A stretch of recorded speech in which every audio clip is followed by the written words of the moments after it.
Hello and welcome back to another episode of SuperCoach Insider. My name is Ben. And I'm Chris. And thank you for having us. It has been quite a drawn-out round, and we're doing this early on a Tuesday night because guess what? Footy is back tomorrow night, Chris. I'm loving it. I am loving it. You know who's not loving it? My partner. She hates it. She's really not. I was going to say Melbourne, or... That's true. They probably don't like it either, but look, it feels like the Big Bash, doesn't it? It's... Every night for, basically. I actually put a proposal together a couple of seasons ago for the AFL to extend it to 2 rounds and have a game every single night of the week. I don't know why you wouldn't do it. Tell me why that wouldn't be awesome. Well, you can't have it every night, Chris. You could. And it when are people going to go to work? Well, we don't really care about it. No. I think it could potentially... Quick shout out to everyone that's on Twitch here with us live. Thank you very much for joining in. We've got a dozen so in there. First things first, you can find us on our socials, facebook.com/SC Insider and Twitch. Sorry, not Twitch, Twitter. We are SC_Insider_. So please keep up the love there. For those now that are watching, it's twitch.tv/SC_Insider. Is it, Chris? It is. Wonderful. Now, just a shout out to the people out there. Are we having sound problems out there, guys? Can you get in the chat if you've got a sound issue? Sounds shaky. It's a you problem. Okay, it's just a Stonesy problem. Oh. Restart that app, buddy. Come back in. Stonesy, quick recommendation. If you stop moving your hand, it might solve the sound. it's just covering the mic. Covering the mic. And on that note, I'm going to have a quick little shout out to my nephew, Ryder, who tunes in from Victoria to watch Uncle Benny talk about some footy, which is really cool. And I'm like that. I'm saying to my sister, please don't let him go too far through the content. Sometimes probably not always the best. Hopefully over his head. Ryder Ayres? No, Ryder Geishan. Oh, okay, cool. Yes. Ryder Ayres is the coolest name ever, by the way. Air Ryder. Dude, I would totally change my name. Yeah, so shout out to my nephew Ryder. I suppose I should also, seeing I'm shouting out Ryder, shout out to my missus, who does tune in when she's lonely and misses me and watch my face. I feel really bad. I've actually seen you more than I've seen her lately. Fair call, really. If I didn't live with Ash, it'd be the same issue. Mate, I swear to God. Yeah, anyway, so enjoy and feel welcome. Thank you very much. Chris, how did you go this week? Terrible. I saw. Really bad. Robbie Gray, finally. It's been a long time coming, hasn't it? I mean, his forward role just catches up with him. Eventually, he's going to have a shit week, and it was this week. And it was wet.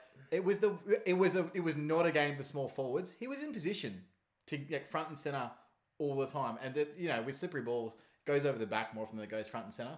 Yes, except Port were actually trying not to go high because they were trying to negate West Coast's advantage, which I thought was amazing, by the way, which we'll get into.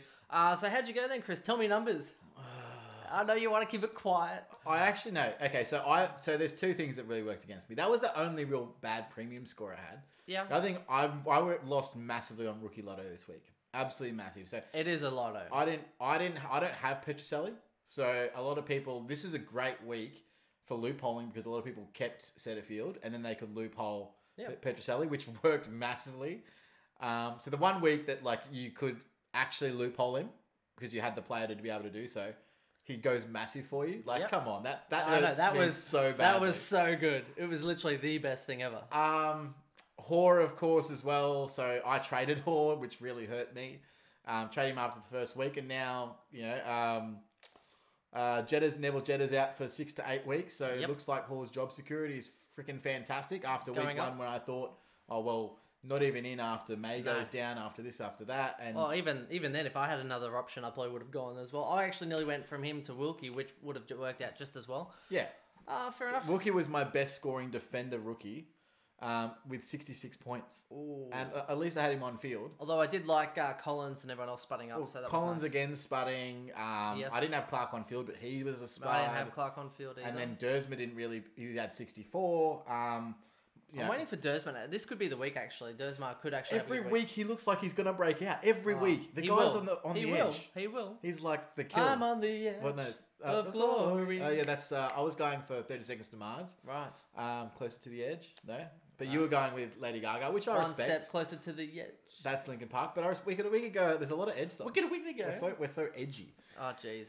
So I ended up scoring 2,078, which is really low for me. And it actually... reduced my overall rank to 7,700. Oh, we are close. And I mean, look, I'm only 400 points to the top 10 now, so it's still manageable. It's not like it's out of this world. It's just, it's so congested. And especially around buys, you could easily pick up hundreds. Oh, it's not even that. It's just, I just need to get players off field. It's rookie lotto. Next week, if those players go well, I start going back up and everyone else starts going back down. So that's just is what it is at this stage of the season. So definitely rookie lotto. It sucks. And you also sputtered with your captain choice, as did I. Oh, I think everyone had a pretty.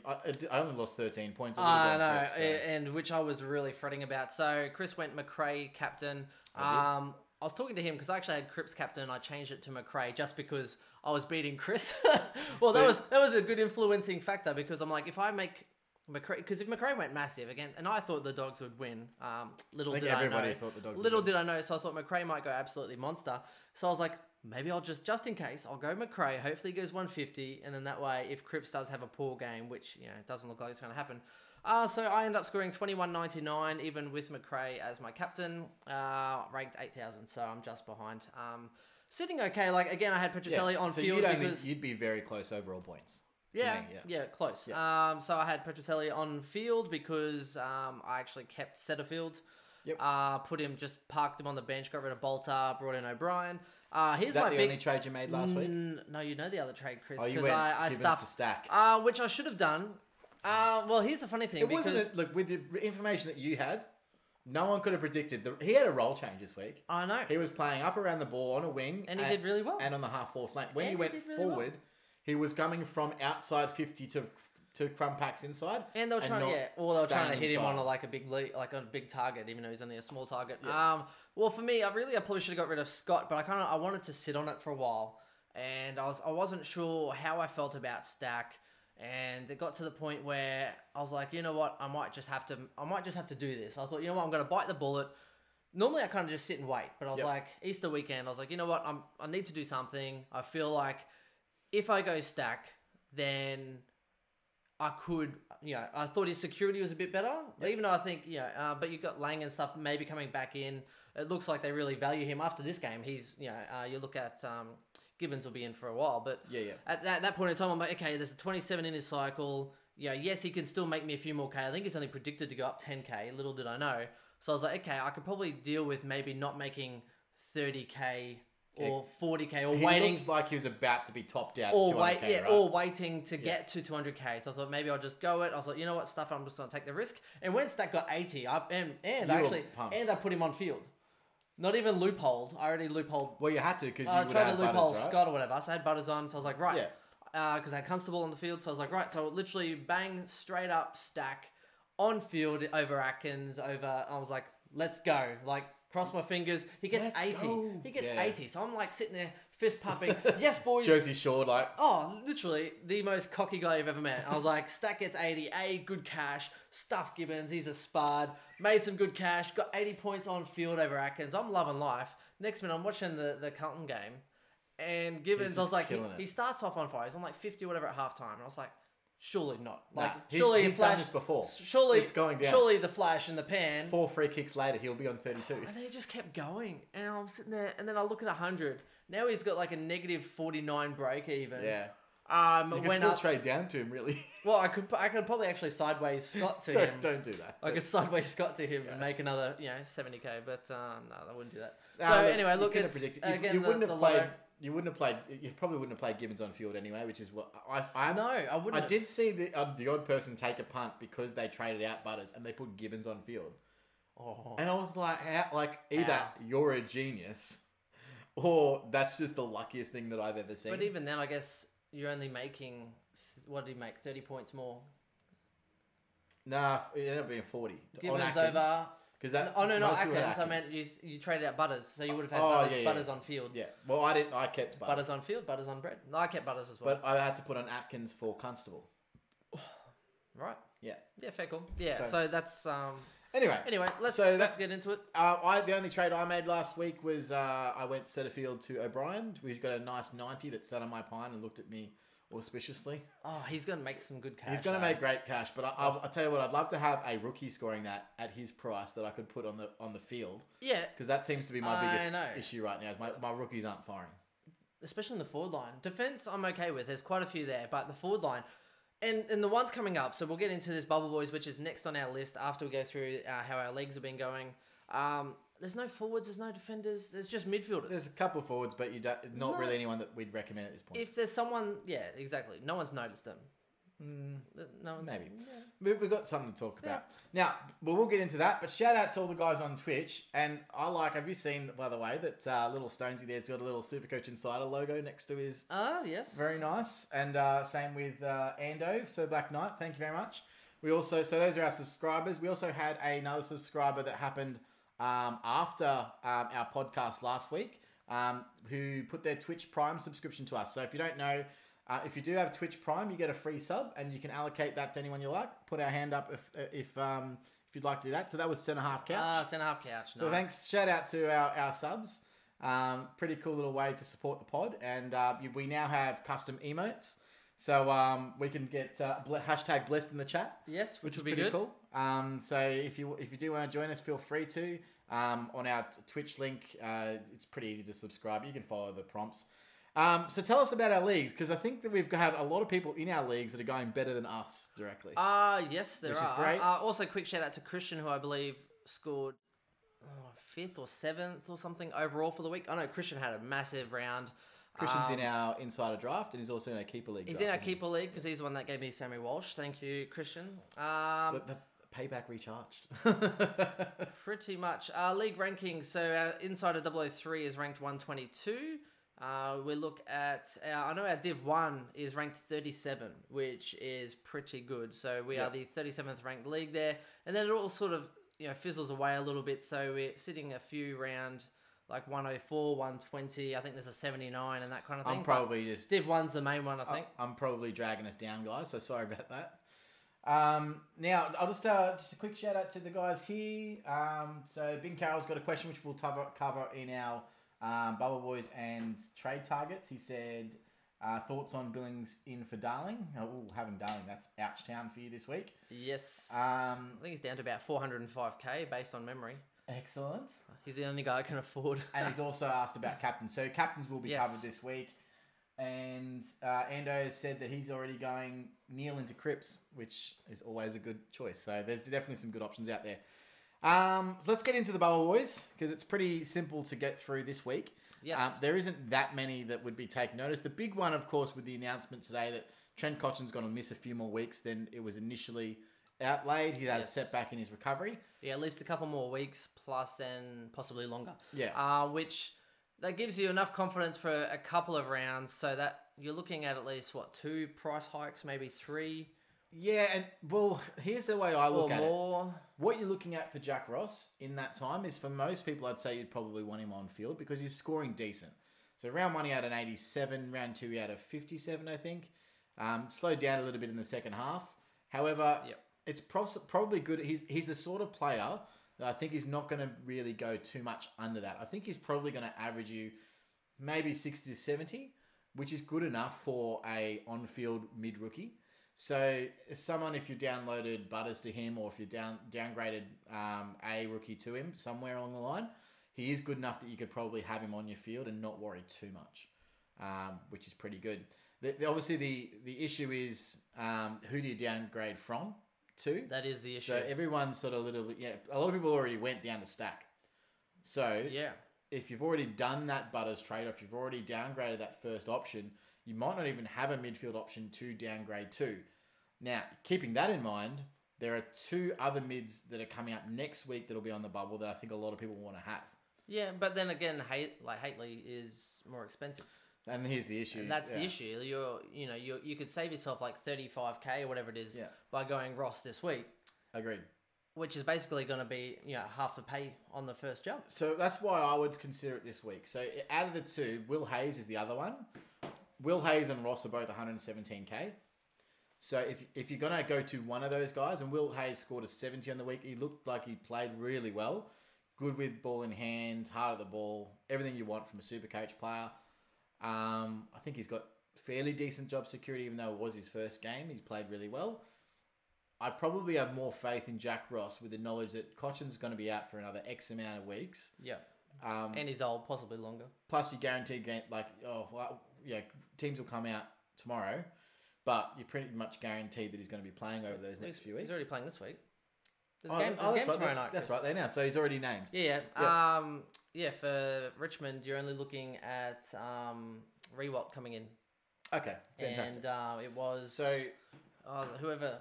The other one that was a bit more iffy for the other cash cow. Shea Bolton. Bolton's out. Bolton, so Bolton's out and Baker stays, which is good news for him because they were competing for that kind of small spot. So yeah. So I would say, in terms of job security, I'd be happy. I'm happy with Jack Ross's now, and I wasn't happy before today. Yep. I think his scoring's okay, decent enough to be on field. If you compare him to Will Hayes, I don't think there's a benefit to getting Hayes. I think you just wait. The only benefit would be you can wait get a week one extra week of cash gen. Yep. So you might make 10k extra, maybe 15k extra if you're doing butters down to him, or depending on the rookie that you're doing. Yeah. A lot of the rookies just are nowhere near it. So I think the highest break even Scott with a break even of 11, outside of Butters, who is I think about 50 break even. So have to double check that. But those are the only two. Outside of that, Gibbons basically just reset his break even. He's now got a negative break even at negative 49. You've got he went huge. Constable that's obviously still making cash. If you're trading out Walsh, I'd say do not do that guy. At the moment, he looks like a top 10 mid. He's just, literally his 3 week average. Like I said, I tweeted it out. 115.66 over 3 weeks.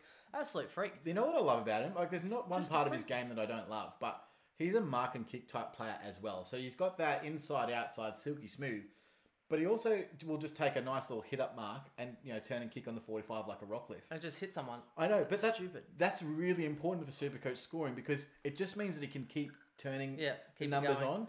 Like in times when he's not getting a contested ball, he can just turn around for a cheap little grab. Like we said, you normally get guys that are good inside, or guys that are good outside, yeah. or they're good runners, yep. or they're good tacklers, or they're good with disposal. This guy, swear to God, everything you watch him do, he can get it inside. He can then go on the outside. He can hit targets. He can run no one's business. I don't know about this game, but the one before, 90% time on ground. Just run, gets it, no worries, bang, not under pressure. And I mean, it's great at the moment that he's playing in a midfield with Patrick Cripps that takes most of the attention from the midfielders. Yeah. But he's the bull and he's just kind of, gets Walsh just doing his own thing. Yeah. And he's, you know what? It's going to be great. The team in general, they've got no problem kicking to him. No. Like when you play football. You'd have full faith. Yeah. You'd be like, no worries. When you play footy, even at senior level, this would happen. You'd be like, oh, who will I kick to? I won't kick to that person because they're shit kick. Or they'll probably drop. Or they might turn it over, and then my opponent's already 20 metres that way, so I'm going to have to sprint. Exactly right. If he butchers That's a psychological thing. They've got no problem going to Walsh. Absolutely none. They've got more confidence going to him than a lot of their other senior players. Yeah. So it's really impressive watching him. I know, whereas if you have Paulson standing in front of you, you might as well just kick it through your own goals. don't even start me on Paulson. That guy needs to be... He's a VFL player at best. Anyway, I shouldn't be too harsh on the So I don't mind the Jack Ross if you can facilitate it. I wouldn't force it because you do have options next week. The other thing is Haitley, in my opinion, could be the sort of player that you must have. If he comes out next week and goes 90... Well, yeah, if he does well. But I guess, the problem is if you go early on a Baker, then... And Bakers are normally early. They get up at 3 a.m, those guys. Yeah, I know. Those filthy buggers. They go from port to port. Yeah. Oh, yes, but, well done. Yeah, exactly. And if you do that, though, you know that you probably won't be able to go Haitley, even if he does go big. Agreed, yeah. You're then going, I need to go Baker and Haitley. I need to get rid of someone else, so you'll probably just go, I'll just get rid of Atkins, or I'll just get rid of someone else. The problem with Baker is what I see the problem with Matt Parker was a month ago, where 2 great scores as a small forward, you get him in and he scores a 30, which is a likely scenario for a small forward. The other thing is, unlike Parker, he's not 117k, he's 160k. So that 50k is a massive issue for me. Yeah, huge. So you do that a couple of times in the season, then where can you put the money? Yeah. The only consideration is if you honestly believe that he will be a better on-field scorer than, say, a Matt Parker, then I can see where your thinking is. If you think that he's going to continue to average over 80 or make you some cash 70, and get you more points, especially over like a 5-week window, he might, if you're thinking he might get you another 100 points. However, makes a difference. It's upgrade season. So I think more... It's upgrade season, you son of a bitch. Yeah, Wedding Crashers. Wedding Crashers. So good. Yeah, I knew it. I was like, oh, upgrade season. I can't wait. People are going to start upgrading now, which means that if you're downgrading to someone on your field who may or may not go well, that's a bad move. You should be trying to upgrade the players on your field where possible. Yes, and as soon as possible if you're going for overall. Yeah. As soon as you can facilitate it without throwing everything out the window. That's it. So you've also got to maximise cash gain. So there's a balance there to be played, and whoever gets that right, and you won't know until the end of the season, that's who wins, essentially. So you need to make some shrewd trades. You don't necessarily need to trade this week either. I see a lot of merit in holding trades. Yeah.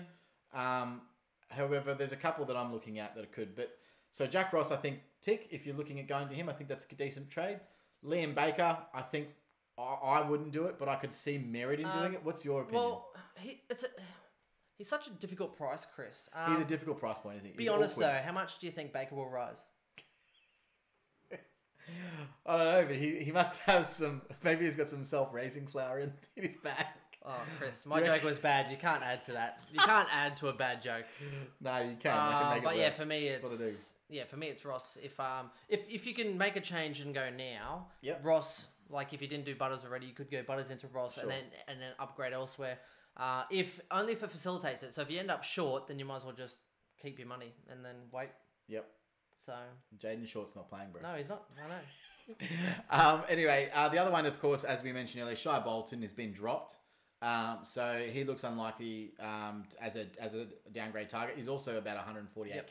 And good news, Hoare is still in, which is good. And obviously we. And Jay Lockhart is going to get his third game as well. So if you are looking for, is he defender mid? Lockhart. Why is he not? Here he is. He is a defender mid. Break even of -30. Only predicted to go up about 33k. He's a real left field one. I'm not.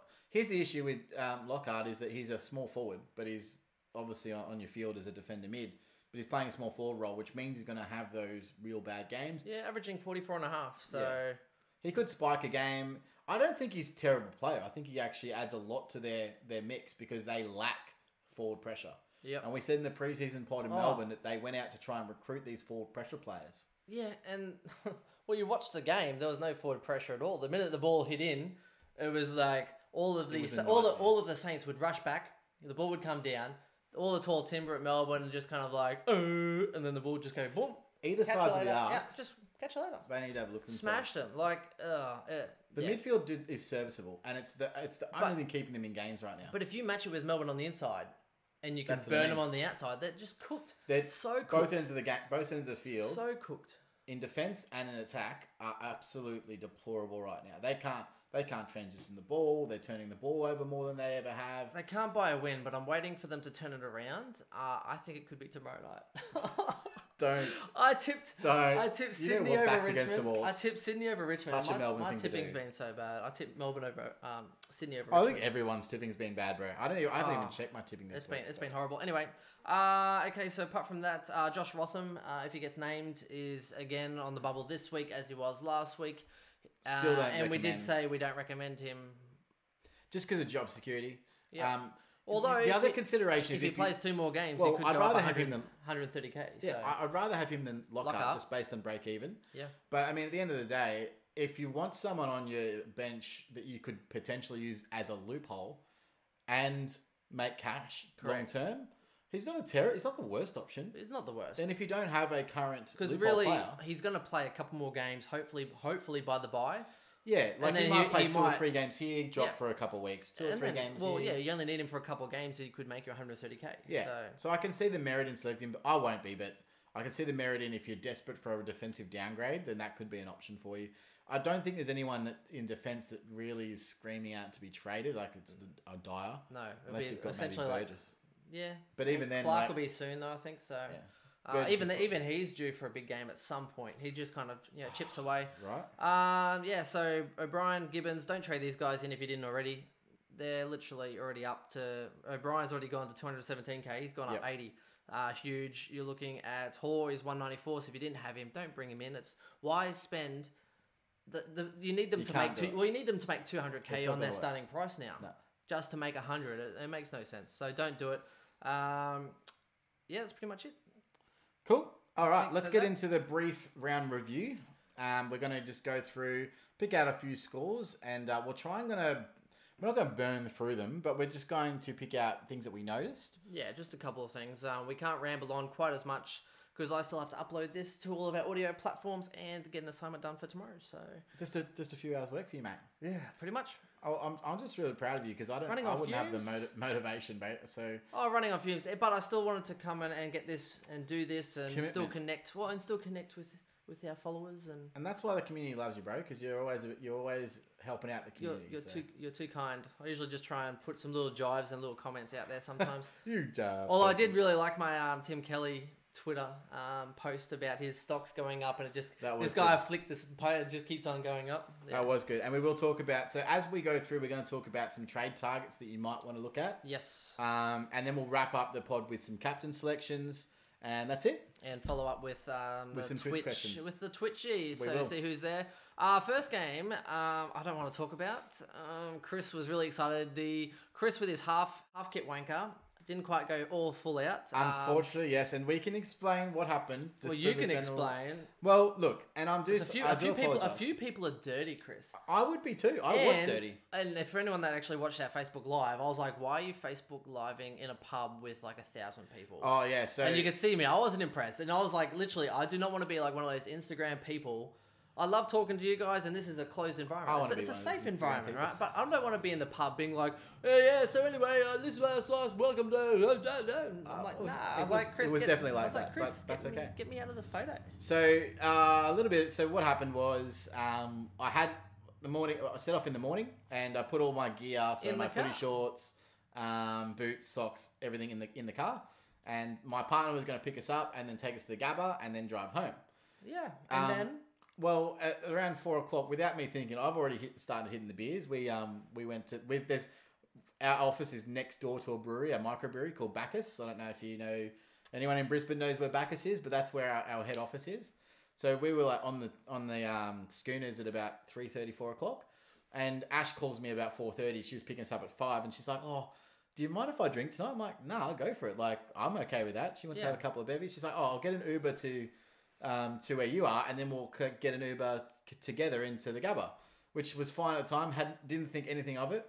She rocks up, and then I'm like, "Oh man, like all my stuff's in the back of her car." Yeah. Which didn't help. But I had yours. I literally just would have had my office. Lucky, I had a lot of. I had the scarf, the beanie, the works, the jersey, the backpack, the stickers. I went nuts. What was funny is would have been funnier if you packed your bags, but anyway. That is true, and I do apologise to the community. Well, a few people are dirty, Chris.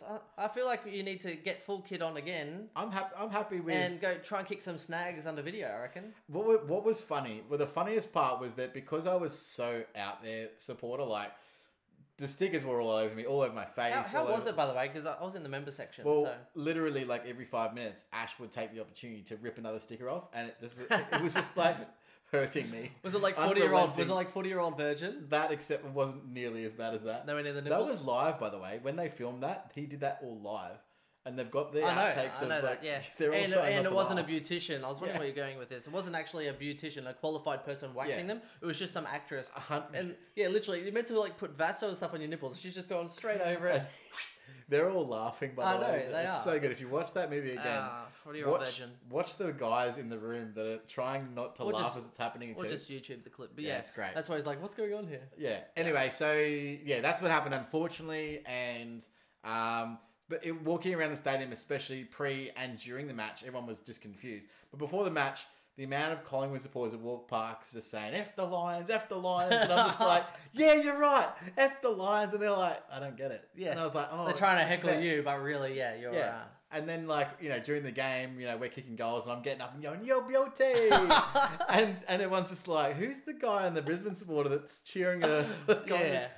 So it was a bit. And Chris is one of the most vocal people I've ever watched football with. I think the pleasure. There's only one guy that probably competes with you for vocalness during a game. I get into it, and he's a D supporter. You do, and you'd be out there just yelling like, "De Goey, what are you doing?" Or "Up, yeah, De Goey." Yes, he kicks. Yeah, he's really vocal. Which is why it was really great the grand final last year in the middle of West Coast Supporters Day. When you bring him to the members section, everyone's kind of looking like, who brought this? I try and calm myself in the members. Who brought this clown? Is pretty much how it went. So, can I just say quickly, on that actual Collingwood-Brisbane game, besides the result, which was horrid, I was wrecked at this game, but something I noticed, and I don't really notice on TV watching Collingwood games, but right in front of the member section, I noticed something, and it happened quite a lot for Collingwood. Mm-hmm. So what's happening is when they're going down the wing or going, and you know how normally sometimes it gets stagnant and teams get held up and they have no options to kick. Yep. Quite a few times, and it was Adams and Treloar actually.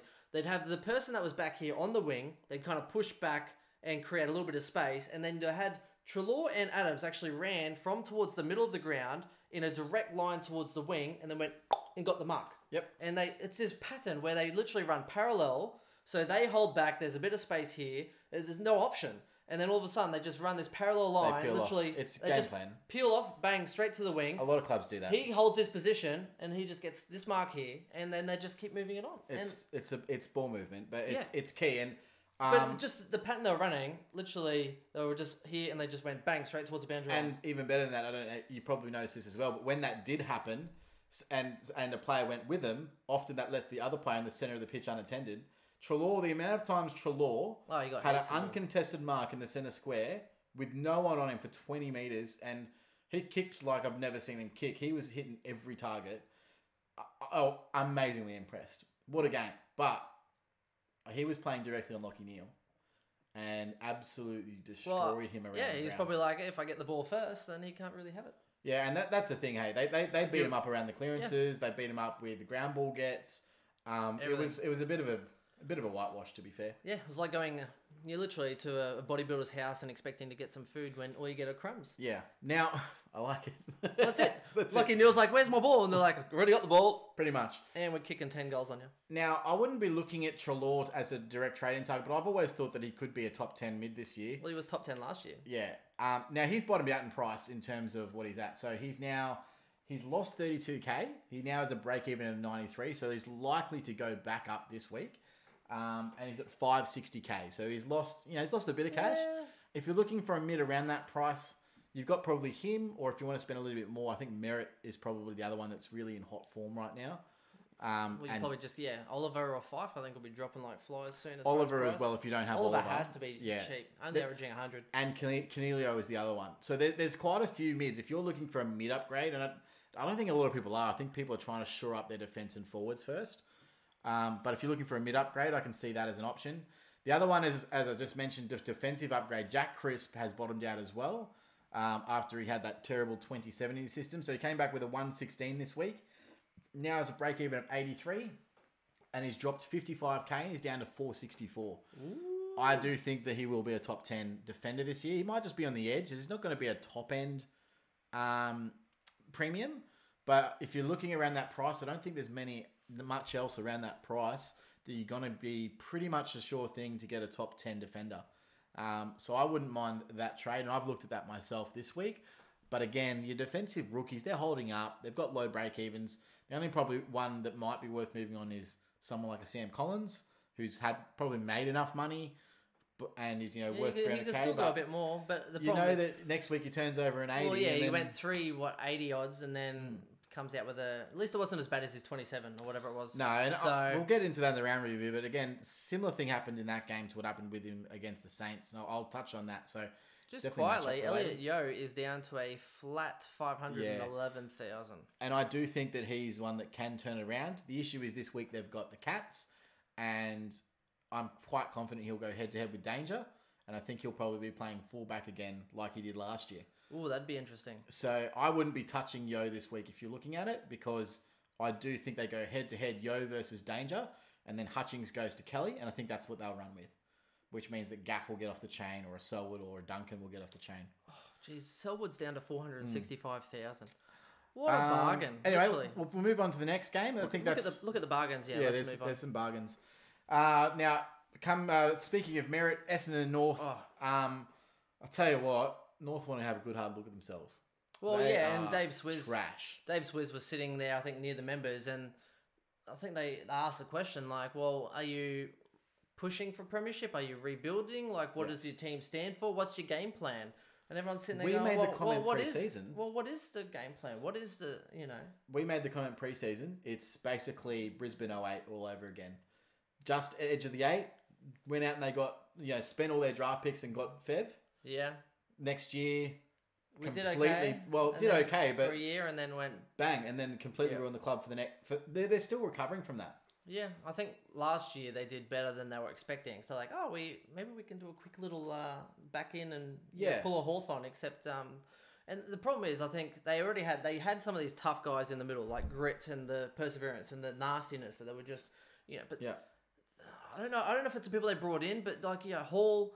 Outside runner, not nasty, not gritty. Polek again. So maybe they brought in a couple of these easy ball seagulls. Here's what I don't get is they already have that on their list. Yeah. So Ahern can't get near the ball right now, but he's as polished as say a Hall or a Polek. Yeah, I don't know. He just doesn't get the role. I don't know. What do they? I don't know. I don't know. They brought in some seagulls and they're not feeding them enough chips. You know what they need? They need small forwards that can kick goals. And they need a defense that knows how to structure well, because their structure is blown at times, and they were literally getting exposed every level. Now Essendon can do that because of the way they play. So they play very fast, very quick. They make you look like idiots if it pans out, or if your pressure's up. So against Essendon, all you have to do is pressure them. If you get in their face, make tackles, effective tackles, and stop their ball movement, they're done. They can't do anything. They can't move the ball. Which is what I think. I think they'll get axed by Collingwood this week because I think they'll get exposed. I think they will get beaten up on the inside. But interesting. We'll see how we go. Zach Merritt though, unbelievable. He's gone bang straight into top 10 calculations easy. Well, he was only slowed because he was in a moon boot 2 weeks before the season started. Yeah, his first round was poor, but after that I think it was a 108, 120, 150, and then a 137. So he's huge. Zach Merritt's already at 603k. Oh. So he's gone up 50k already. Yes. He's also got a break even of 58, and with a projected score of 113, he'll go up another 24k this week. What about Wally? Going to trade him round 2. I think it was Wally. Trading him round 2, and I was like, nah, we convinced him to hold. Oh, yeah. I think to get rid of him. If you have him, you're absolutely laughing. Can you get him in at this point? You're going to pay peak price for him. Yeah, no. He's the sort of guy that will turn out another 60 or something at some stage because he'll get tagged. Yeah. And he won't be able to work through it. But I don't think I've really seen him go many 150s or he's 120, he's in 130. Career best form right now. Yeah, He's raised his floor and he's improved his ceiling. That's massive factors in determining whether or not he's already been top 10 before. Yes. But before it was his consistency that was so good. Now he's got consistency, high ceiling, and a high floor. I know, and he's averaging well with that low. He could be top 6 even, not even top 10, like top 6. Jeez. Especially with the mids this year that are underperforming like Oliver because... and I think Oliver's underperforming because Melbourne in general... I actually offered up merit for Oliver in draft. Did you really? Yeah, he said, why would I do that? Because maybe he's lucky. Actually, the first round, I thought my second round draft pick being Merritt, I thought, oh my God, what have I done? Yeah. And then now people who have Ian McGrath probably want to trade him, even though he got a 91. I don't think he's going to be a top 10 defender. No, there shouldn't be many with him, surely. But no, a lot of people started with him. So no, but surely you would have just jumped ship by now, wouldn't you? Maybe. Most of them, hopefully. Devon Smith, I'm not really too keen on, but he didn't play, obviously, this week. Outside of that, I mean, there's not really much else. No, just Scott, really, who only got like 50, didn't he, or something?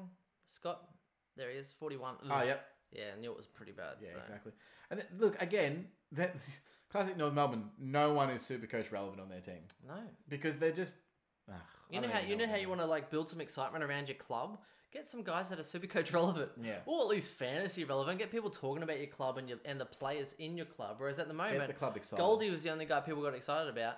Maybe Aaron Hall for a smidge until they realised that he's just taking his paycheck. So, agreed. And I just want to also, just quickly before we move on to the next game, the Twitch guys who are asking questions, we will get to all of them. We're just going to go all through the Twitch stuff at once after we go through the review. And it's only because Chris doesn't want to keep changing screens, to be fair. There's that, but it also makes us a little bit quicker instead of... True, yes. Quicker is better. Hey, Chris. Only when talking about podcasting. Okay, yes. Podcast realms. Yes. Now, Port versus West Coast. So we will touch on what you touched on earlier. Yes, we already said how, which I think is amazing. Ken Hinkley has actually done a number on Melbourne. Yep. As far as coaching, really going, okay, so this is what Melbourne's good at, so we're going to expose them on the outside, we're going to try and blast through, and really do them with run. Bang, they win that game. Yep. This game, they come in going, oh, okay, so they're really good aerially, their defence, they keep taking all these intercept marks. Not only that, they actually had someone put some body pressure on McGovern early. Yep. And then all of a sudden the guy would run. So he wasn't blocking him out. He just kind of put a bit of pressure on him, push him a bit this way, and then the guy would lead, bang, get the mark. And then McGovern's sitting there going, well, I'm in no man's land. Yep. Or they then literally to the point where it was almost like ineffective disposals, just trying to bang it as low as hard as you can.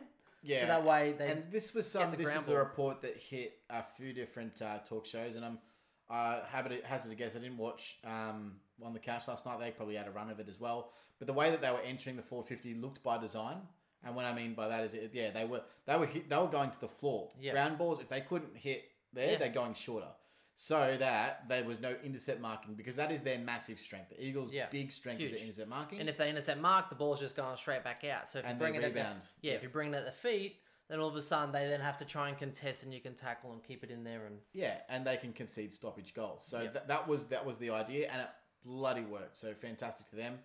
And it was also a wet game, which made it even more in their favour. I honestly, looking at them this year, I think they've got the components to be a top 4 side, Port Adelaide. Ooh. And if you think about their team, and their spine is absolutely brilliant. Their midfield right now, with Boak in career best form, we've got Rocky with almost back to his career best form. That is true. You've got much better than last year. You've got two dedicated rucks. And the rooks as well. Yep. New ruck coming in. Lyset. Their defenders are fantastic. So Tom Jonas is still going well. All of their defenders are great. They've got an injection of youth and pace. Yeah. Zach Butters looks like one of the best ball handlers that I've seen for an 18-year-old. He's unbelievable when he gets the ball. Quick turn of pace and great decision making. I don't really see a strong weakness with Port Adelaide this year. Westhoff, they've still got to be able to...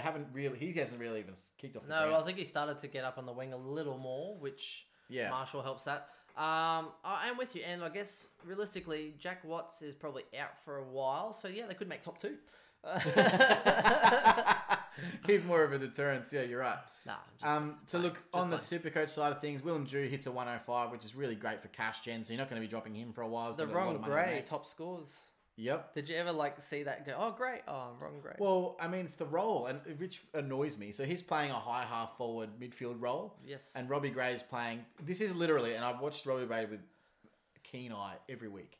Every week I watch him, and this is how he plays. The first 10 minutes of game time, so actual time on, he plays in the forward line. Then he goes on and has a rest on the pine and spends maybe 2-3 game time minutes on the pine.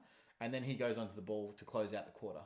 So he's had 6 to 7 minutes every single quarter of, so when I say game time, I mean stoppage time as well included. So of the 20 minutes, 10 minutes, half of it's forward. 2 or 3 minutes is on the pine, and then he spends the last little bit. 6-7 minutes on the ball. Right. So, and they do that to close out quarters because he's so effective when he is on the ball and he can get clearances and just move the ball forward. Try and get some momentum going into the break. Exactly right. Yeah. And what they don't want to concede stoppage time goals. So they go, okay, well, our best clearance player is Robbie Gray. Let's get him around the ball towards the back end of the quarter, and he can move the ball forward for us. And it works brilliantly most of the time. This week with the wet footy, he could not pick up. It was like a bar of soap to him. I've never seen someone with such good skills drop the ball so many times in one game, and me just I want to throw things at the screen. Yeah. Why did he just kept dropping the ball? He was in the right spots. He had the ball given to him on a platter, and he just could not pick the ball up. It was so frustrating to watch. When he went forward, he's hitting the packs front and center, but he's forgetting it's wet. So the ball's not coming to him and hitting cleanly. It's coming off his hands, and he's fumbling and getting tackled and pushed off the ball, whereas usually one grab makes a decision, off he goes. So he just muffed it this week. Maybe Gray's getting old. Oh, there's that. But I mean, the role's good enough for him to still make a decent top 10 forward, but it's just...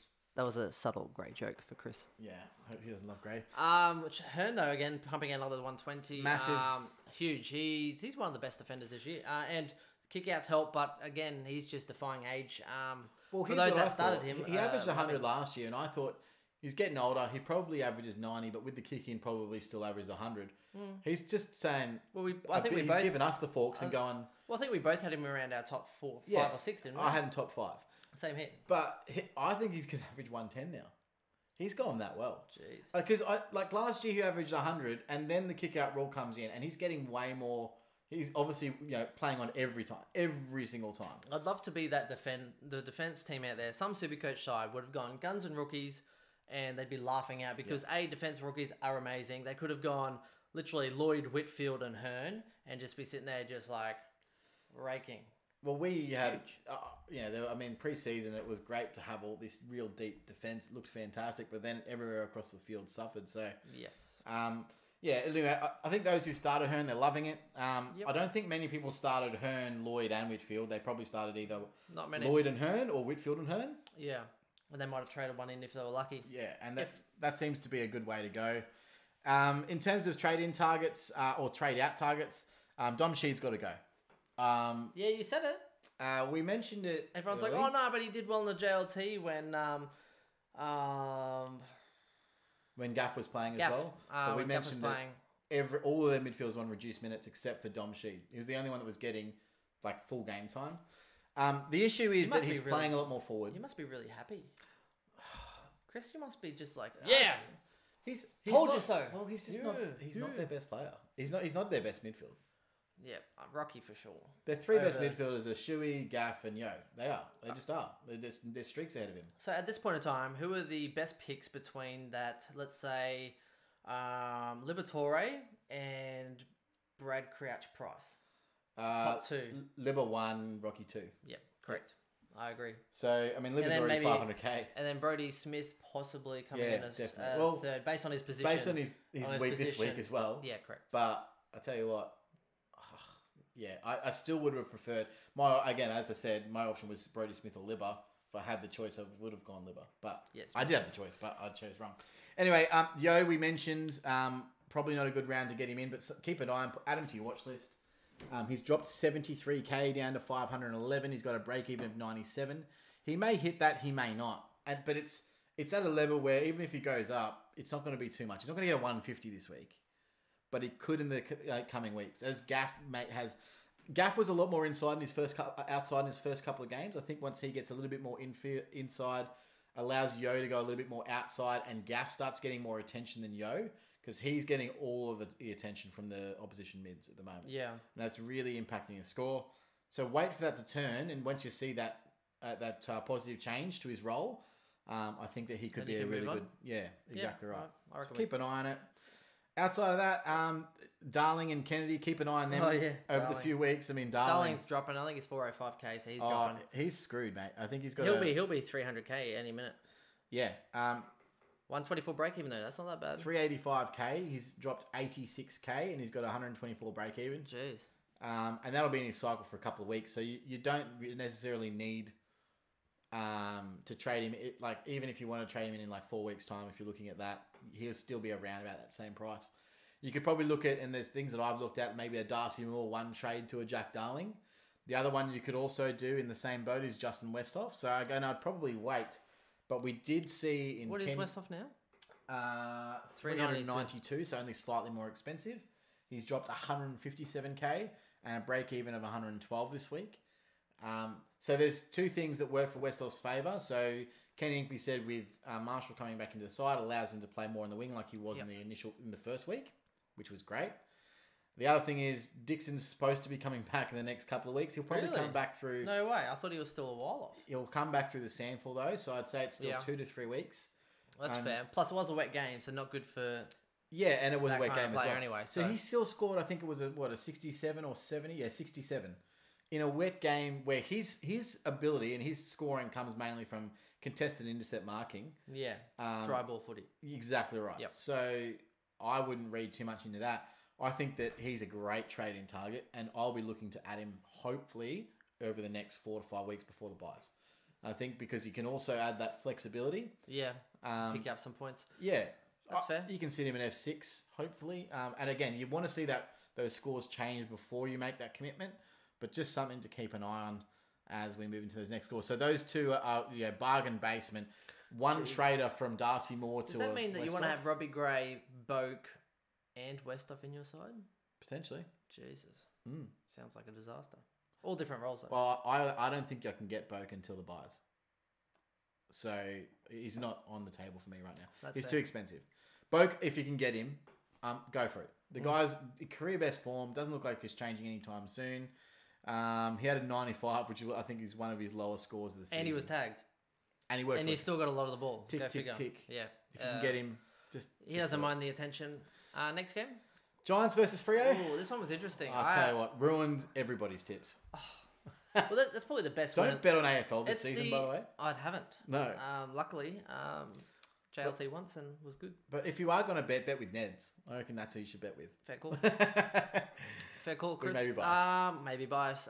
So look, Fremantle actually, it was funny. The game went in like ips and flows where it got to the point where Fremantle were like, GWS went ahead, Fremantle kicked a couple, and then you're kind of like, it's fairly close. And then you were just waiting for GWS to blow it out of the box. Yep. And instead they got outworked, outrun, and Fremantle just started dominating, kicking goals. Walters, bang, absolutely.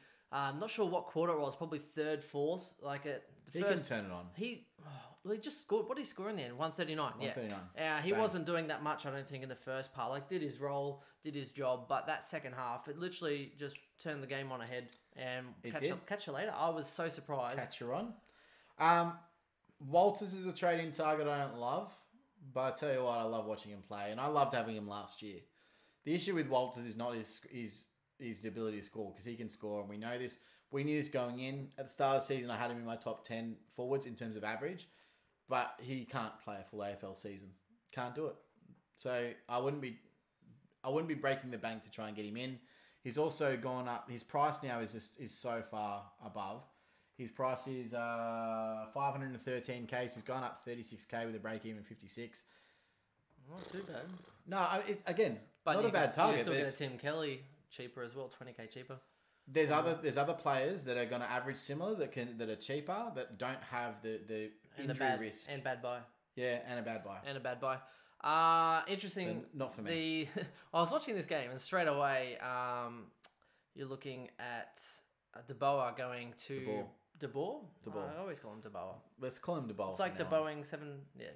His name is. I decree you DeBoer. Can we call him DeBoering? Sure. Yeah, straight away went to Brad Hill. Didn't go to 5, so I tweeted that. Well, he has been... Okay, so here's the issue. And then he went to him... He's been super damaging, but has been damaging. You can't leave 5 alone and just expect to win the game. That's...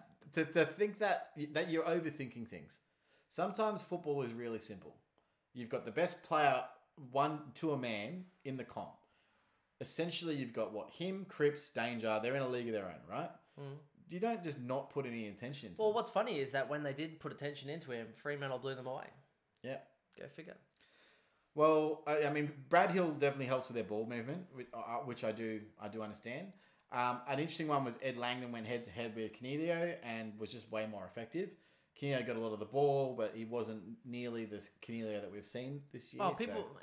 People complaining about scores. Look at their stats before you complain. Like online, it's quite easy to work out. Online, people, Cornelio's had so many touches. Why is he only on this bad score? Cripps is on this numbers. He's had that many possessions. Why is he scoring so bad? Yeah. Literally complaining champion data's having some agenda. Yeah. Williams had a lot of the pill, but he butchered the ball at times and was just ineffective by foot and by hand. So even though he had 91, it could have been a 110, 115, quite easily. Oh, one of them, he was doing so well. He was on 61 or something at halftime. Literally, I don't know what he did. I was watching it, didn't see him give away a 50-meter penalty or anything. Drops to 51. Yep. And I'm sitting there going... No, it was you know what it was? What was it? Right before halftime or three-quarter time, whichever one it was. It was halftime. He gave away a 50-meter penalty. Oh, he did? Literally, on the siren. And so I don't think they didn't adjust it until... It must have. The quarter started. Because I was looking at it going... what the hell? Oh, I'm like... I said, dirty. Oh, that's decent. I'm like, that's decent. I'll expect a -8. And then it didn't happen. And I was like, oh, it must have already been taken off. And then I noticed Oh, yeah. I don't know. So Maybe 10 and it minutes took him later. the whole quarter to basically get his score back. Yeah. Lucky he finished off -8 is it? -8. And by the way, it was for dissent too. He just swore. Tell you what, Jesus. umpires are literally killing our SuperCoach scores by giving away all these 50-meter penalties. They're killing us. Yep. Anyway. Some games definitely over umpired. Yeah, well, you took too long. Fair call. I'm No, thirsty. I see. Anyway, so in terms of a SuperCoach game, it was pretty good. Outside of that, I mean, Fife definitely scraped together. Yeah, 110. A 110, which wasn't terrible. And I do like Fremantle this year. I think they're a lot better than I gave them credit for, but I still think that they're probably maybe 12th, 13th. Yeah, still they're impressive, but inconsistent. I mean, Gold Coast beat them, so they need to play like that. Yeah. Against teams like that in order to agreed. do well. So I was very surprised, and I was surprised that GWS didn't actually pull it together. So there you go. On to Melbourne versus St Kilda, and the big one is St Kilda looked bloody good. Yes, another tip I got wrong. Well, I didn't tip them, but and at the start of the year, I tipped Melbourne in this game. But we said at the start of the year as well that St Kilda was one of their bunny sides. Last year, they play twice all of the teams that they lost to last year. So St Kilda is one of those teams. So this is game one. So there's every chance that they were going to lose. They beat them last year when they were almost the worst side in the competition. They can get a run on the Saints, and they've got a better team this year, and I like what they're doing. One thing that I liked more than that was Rowan Marshall getting absolutely towed. Yeah. Shout out, Ben. He's the... yeah. There you go. And if your son's in the car with you this time, Ben, because just explain Ben to Ashton, him... by the way. Ben Ashton, Shout out. you can explain to him that Dad made a boo-boo. And... Nah. Look, I still hope he does work out. I mean, he was still decent around the ground, but he got absolutely killed at the stoppages. So his the ruck work, Gorn and Bruce, both of them, absolutely towed him up, and he could not get a hand to a hit out. Well, it's funny, Chris. I was talking to my cousin pre-season, and I actually said, "Oh, you know what? I think the Saints could win 3 out of their first 4." Mm-hmm. And he's like, "Oh, geez, that's." I was like, "No, like, as in, they could obviously lose them all, but yeah. And then now he's like, he's a mad Saints supporter, and even he going into this game was like really a bit like, oh, like I don't know what to make of this, even though we've started okay, and now he's starting to believe. So expect them to now that he's started to kind of like. I respect that. Yeah, he's like, well, maybe it can be. Now look, someone that we highlighted in the preseason and a lot of draft teams is Blake Acres, and seems to be coming back into the fore. He was big in this game. Stonesy dropped Acres in 2 draft leagues, and I picked him up. Ooh, and he's just gone. He got like 100 and then another 200s. 200s in a row. Stonesy, you muppet! You back. Just dropped him to the waiver in like a 10 or 12 man draft. 105 and 103. He's going to go on a heater here. Just gets rid of him. Stones. Here's the great thing about Acres. His matchups that he gets. He's a tall guy. He'd be 6'3", 6'4", tall midfielder. He gets the best midfield matchups against midgets. So he's running around taking contested grabs on all these little guys because they do look to him as a lead-up target on the wings and the logos because he's that tall midfielder type that can clunk a mark. But his just link-up play through midfield is really impressive. So, again, is he going to average top 10 numbers? I'm not sure, but I tell you what, I'd be loving to He started I've top got him 10. in a couple of draft leagues, and I'm loving it. Would I advise him as a trade-in target? He's lost 31k, he's 448k, and he's got his break-even of 52. I probably wouldn't. It's a risk. Probably not. It's He's a probably big go risk. Billings over him at this point, but And that's it the is other a one. risk. So Billings looks like he's got the role that we all thought he was going to have last year. He's playing mainly in a wing, pushing all over the ground, kicking clutch goals. He actually scraped together a 93 this week. Yeah, he's up 60k. Yeah, and he kicked a goal on the siren to do that. So, so he got a few little junk time points there to do that. However, I mean, that's his low. Like Billings' low this year was like an 84. Last year he was turning out 30s and 40s as his low because of his role. And they're horrible. So again, he's raised his floor, he's increased his ceiling. He definitely could be a top 10 forward this year. And I think he kind of figured out he has to pull his finger out because he wants more money on his contract. And now it looks like they're going to give it to him. Yeah, 100%. Oh, Billings. Contract year. Billings the Great. We mentioned start of year contract year. You get on everyone who's a contract year. Billings the Great. He's the same price right now at Tim Kelly, but he's got a lower break even. So if you want to get on Billings before the next couple of weeks, this week is the week to do it. I'd wait on Tim Kelly because he's got a break even 117. So you can wait on Kelly and trade Especially Geelong are playing West Coast this week, so Hutchings could be tagging. Likely, yeah. Could be tagging Kelly. We don't know which way he's going to go, but there is a chance that he may not do well, and if he does, he's probably not going to really change in price. So if he, I don't think you tag Billings. I don't think. No. Yeah, Kelly? no, I'm saying in general, in general, like I don't think he's one that's going to attract a tag at this point because their midfield is too good to leave a Jack Stephen unattended, or a Seb Ross can be really damaging if he's left unattended. Even Jack Steele, I mean, he usually is the one that does the run widths, but so they've got too many weapons. On the flip side, Oliver, unlucky to only hit up a 108. Not something you'd consider usually with Saints. They have too many weapons to not tag one person. Their midfield, I think, is real strong. Yeah, I think it's balanced. Yeah, it really is. Yeah. And that's why you've got players like Hunter Clark that can't get a gig because their midfield's way too strong. That's true. Didn't they get like 2 really good draft picks and don't really use them? Yeah, and Caulfield as well is one that sort of really hasn't come in. But I mean, Callum Wilkie, I tell you what, again, true. He played a brilliant game again and basically held out their back line. I mean, he only scored a 66, but it could have been much higher. His role's perfect for Supercoach. So. Quick shout out to Hoare as well. Jump score. Yeah, great score, 96. And we did mention, but if you're just joining us, Neville Jetta's out for 6 to 8 weeks. He replaced and was laid out for. What's really bloody annoying, and I'm putting this club on fire right now. Which one? Melbourne? 100%. So they obviously knew about Neville Jetta's injury, right? They name him in a side, and then they put a late replacement in with Marty Hoare. Do you think that... And now he's out for like ages. 100%. Why couldn't they just name Hoare and out Jetta? Yeah. If they did that, I wouldn't have traded him. And then, so I'm left with this because of Melbourne Football Club. Hang on, when did you trade him though? That week. That week? Yeah. So you had him... Because he wasn't named.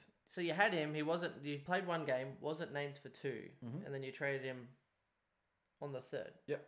Ha! Yeah, fair call. So what do you do? Because I traded him at the bubble week. Yeah, okay, unlucky. Yep. So I held him for week 2. Yeah, so you But then when he didn't get named week 3, I went, it doesn't look like he's ever going to get a game. He didn't get named Neville then either. Jetta's He didn't get named then either. He waited, there was another week. Was it week 4? Yeah, I had to keep him for 2 weeks. I still hate them. And then thought he still wasn't getting named. Anyway. So then he played round 4 and 5. Yeah, completely. Yeah. Anyway, let's move on to the next game. But yeah, I'm just upset about the trade in general. That's okay. And he's just burned. I'm still upset by Josh Kelly at GWS. Everything was okay, and then next minute, he's injured. He's not starting this season. GWS the kings out of nowhere. Yeah. And same with their... Killed my draft teams because I had like no captain for the first few weeks, and he's coming in now like raw done. So well, there's people that have Toby Green still sitting on their line. That is true. What? Yeah, exactly. Who are you? What's this? Shout out in the chat. Pulls up with soreness. #blessed. There's still no word on that. Pulls up with soreness. What's he sore from? Literally pulls up with... Can't play. He's being managed with soreness, and the problem is his foot, right? Yeah, but they didn't. He can't run. There was nothing's been said about how bad his injury is, or it's inflamed or re-injured or anything. It's They're just in been a bubble like in Sydney, bro. He was soreness, and then everyone forgets. Fair the enough. Supercoach community don't forget because some people are probably still holding on week after week. It's just soreness. He'll be They're back. just watching that team sheet and being like, "Is it better be this week?" Anyway, on to the next game: Richmond versus Sydney. So. A game that I definitely tipped Richmond. I think Sydney just aren't going to... Here's what's happening to Sydney is that they've finally dropped off in terms of their older players have gotten older. Their young players aren't there to take over yet. And the systems that they've just been employed for years and years and years... I was going to say, that's really deep analysis there, Chris. The older players are getting older. The younger players... Thank you for pointing that out, Captain The younger players aren't getting any younger and... get off Lloyd's back. Yeah, they're just not there yet to take over the mantle of, number 1, number 2 midfielders. They've got some real promising guys in there. Yeah. Ollie Florent looks fantastic. For sure. They've got talent, but there's a gap. And that's the issue, isn't it? There's a teething period where, not everything's going to flow. Yeah. There's way too much weight on the back of Kennedy and Parker right now when there shouldn't be. The main midfielder should be Isaac Heaney, and when he plays well, the team's playing well. But then you've got a plethora of guys under them that are here or there. Zach Jones having stints through the midfield. Ollie Florent, I think, is absolutely fantastic talent.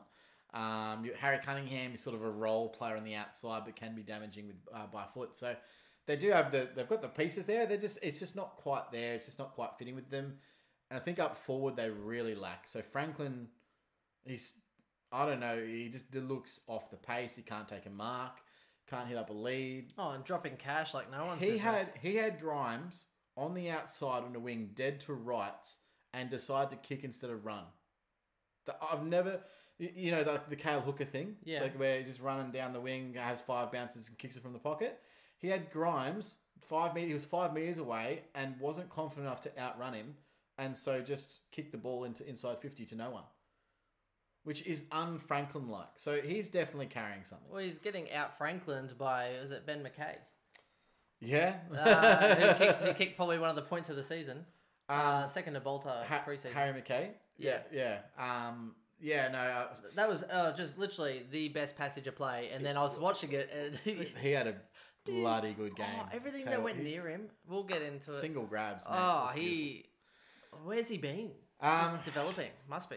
Dusty with a 115 could be a trade-in target for people. He's got now a breaking of 111, which you could definitely wait on. But he's lost 70k. He's under 500k at 492. So I think that if you were looking for an upgrade target, again, I don't know what he averages between now and the end of the year. But he started with the Hewitt tag this week and worked through it. The goals helped. So he was kicking goals, which obviously helps his score.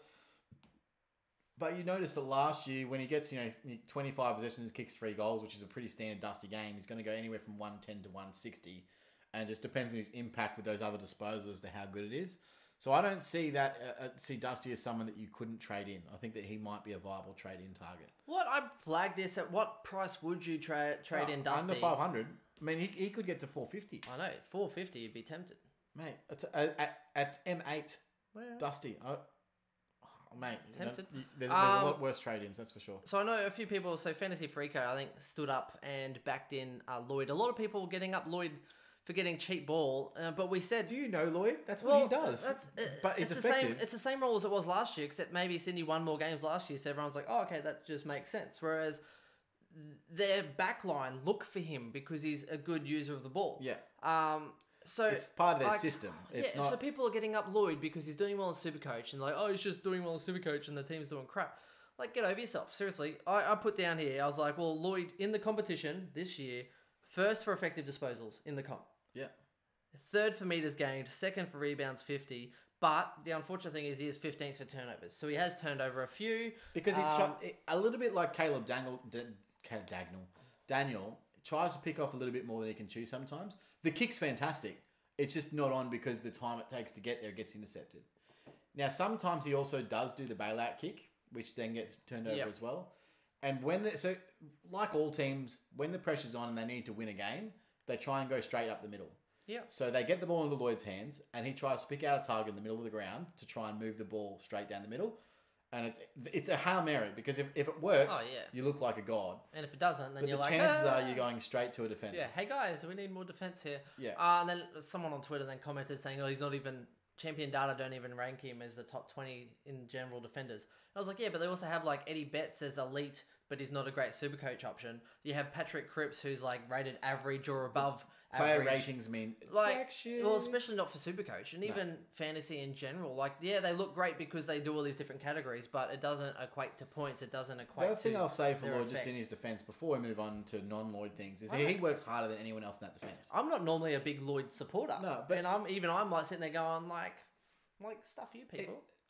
He works for those possessions. He runs his ass off to get that uncontested mark. Literally, he will run the entire length of the defensive 50 to get a switch ball. No one else is doing that to create an option. The guys forward, the forward movement at Sydney is dead. Yeah. So it's reliant on him to be able to create that movement. Otherwise, no one else is doing it. He's a massive cog in their wheel. It's the Heaney and Lloyd show. 100%. That'd be a good name. I love watching Sydney just for Heaney and Lloyd. It's the best thing ever. The Heaney and Lloyd show. You know what it is? They don't have them in the SuperCoach team. They probably traded Heaney and they don't have Lloyd. So every time they're raging because they can't understand A, how he's getting so much ball. Rage quitting. And B, how he's scoring so well. They're deleting their teams because they're just like, why? Every time. He junk timed that to 110. He could have got 130. He had 37. And they avoided him too at the end there. I was watching it go up. Next game, Carlton and the Dogs. Like we've already touched on anyway, the game plan. Carlton did it amazingly. I think Cruiser back in really helped them as well. Yeah. You don't realise how much he does for that club and gives them until you're... Yeah. you see them actually unfold. But this is the best game. I said to you before kickoff. Yeah. The only way they're going to win is getting the ball to the outside at stoppages, because Bont. I thought they were going to go Bont versus Cripps, which they actually didn't end up going. They went McRae versus Cripps, which was terrible for the Dogs, absolutely terrible. They've got Bont inside, Libba inside. They're probably two of the best contested ball players in the comp. McRae's, in terms of getting the first disposal out from a clearance, is also fantastic. So I thought that their first three, add in Mitch Wallace, he's contested inside as well. Yep. He had a poor game. Dunkley, when he's in there, is good with his big body size. They were just going to beat him up around the ball at a drop. And that's where Gold Coast fell into their trap last week, or the week before, even though they still won, is that they just dropped it and they were dominating the clearances. The following week, Cruiser comes in, which is a massive in for them, and they're hitting outside the zones to players running onto it. So now you've got a completely different dynamic. You have people like Sam Petrossi-Seton, who had his best game to date, with 136.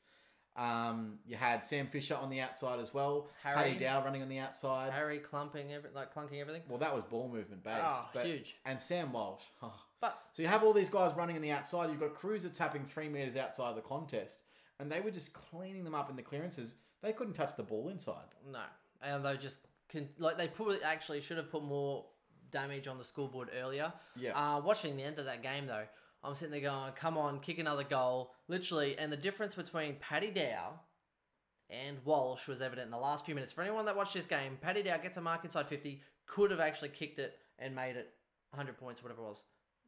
Misses it. Completely behind. It was like 20 meters out directly in front, right? Oh no, it was about 35 on a slight angle or something or other. It was kickable, misses it, and then he stuffs up something else and kicks it out on the full or something or other after that. And I was like, mate, you don't get the theatrics of this. Like Paddy Dow, you're like, what is he? First round, second pick or something like that. It's pick 4, I think. But was he? Is he? Did he make it that long? He was a high pick. I just don't know which one. Well, you had Rayner, you had, I thought Paddy Dow, and then SPS was 4, I think, for North. 5. Third? SPS was 5, 6, something like that. Well, then who snuck in? I in? think they're different drafts. Between Carlton. No, they were the same draft. Anyway, someone in the chat will be able to tell. I'm not Sam Petrossi-Seton. I'm talking about Luke Davies-Uniacke. Well, too many.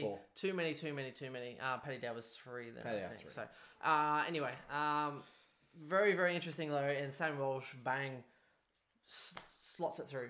And Carlton over 100 points, which for any Carlton supporter, congratulations. Well done. The umpires were, the commentators, should I say, were, they're like, do they know? Like, surely, and everyone's kind of on edge, and the players are talking, and they kind of hope, and Paddy Dow can't kick for crap. And then Sam Walsh steps up, number 1 pick, boom, straight through. Mate, he made a statement. He made an absolute statement. And so good. Look, best on ground was Sam Petrossi-Seton, I lie. Harry McKay was best on ground. He dominated the ball in the air so much, and he gave them outlets. He made them score those extra goals because they had a target to kick to. I'm saying coin flip. I'm going SPS. And then Harry, and then probably Cripps on the third. So Cripps with his disposals in this game, the reason why he only got 110, even though he had 35.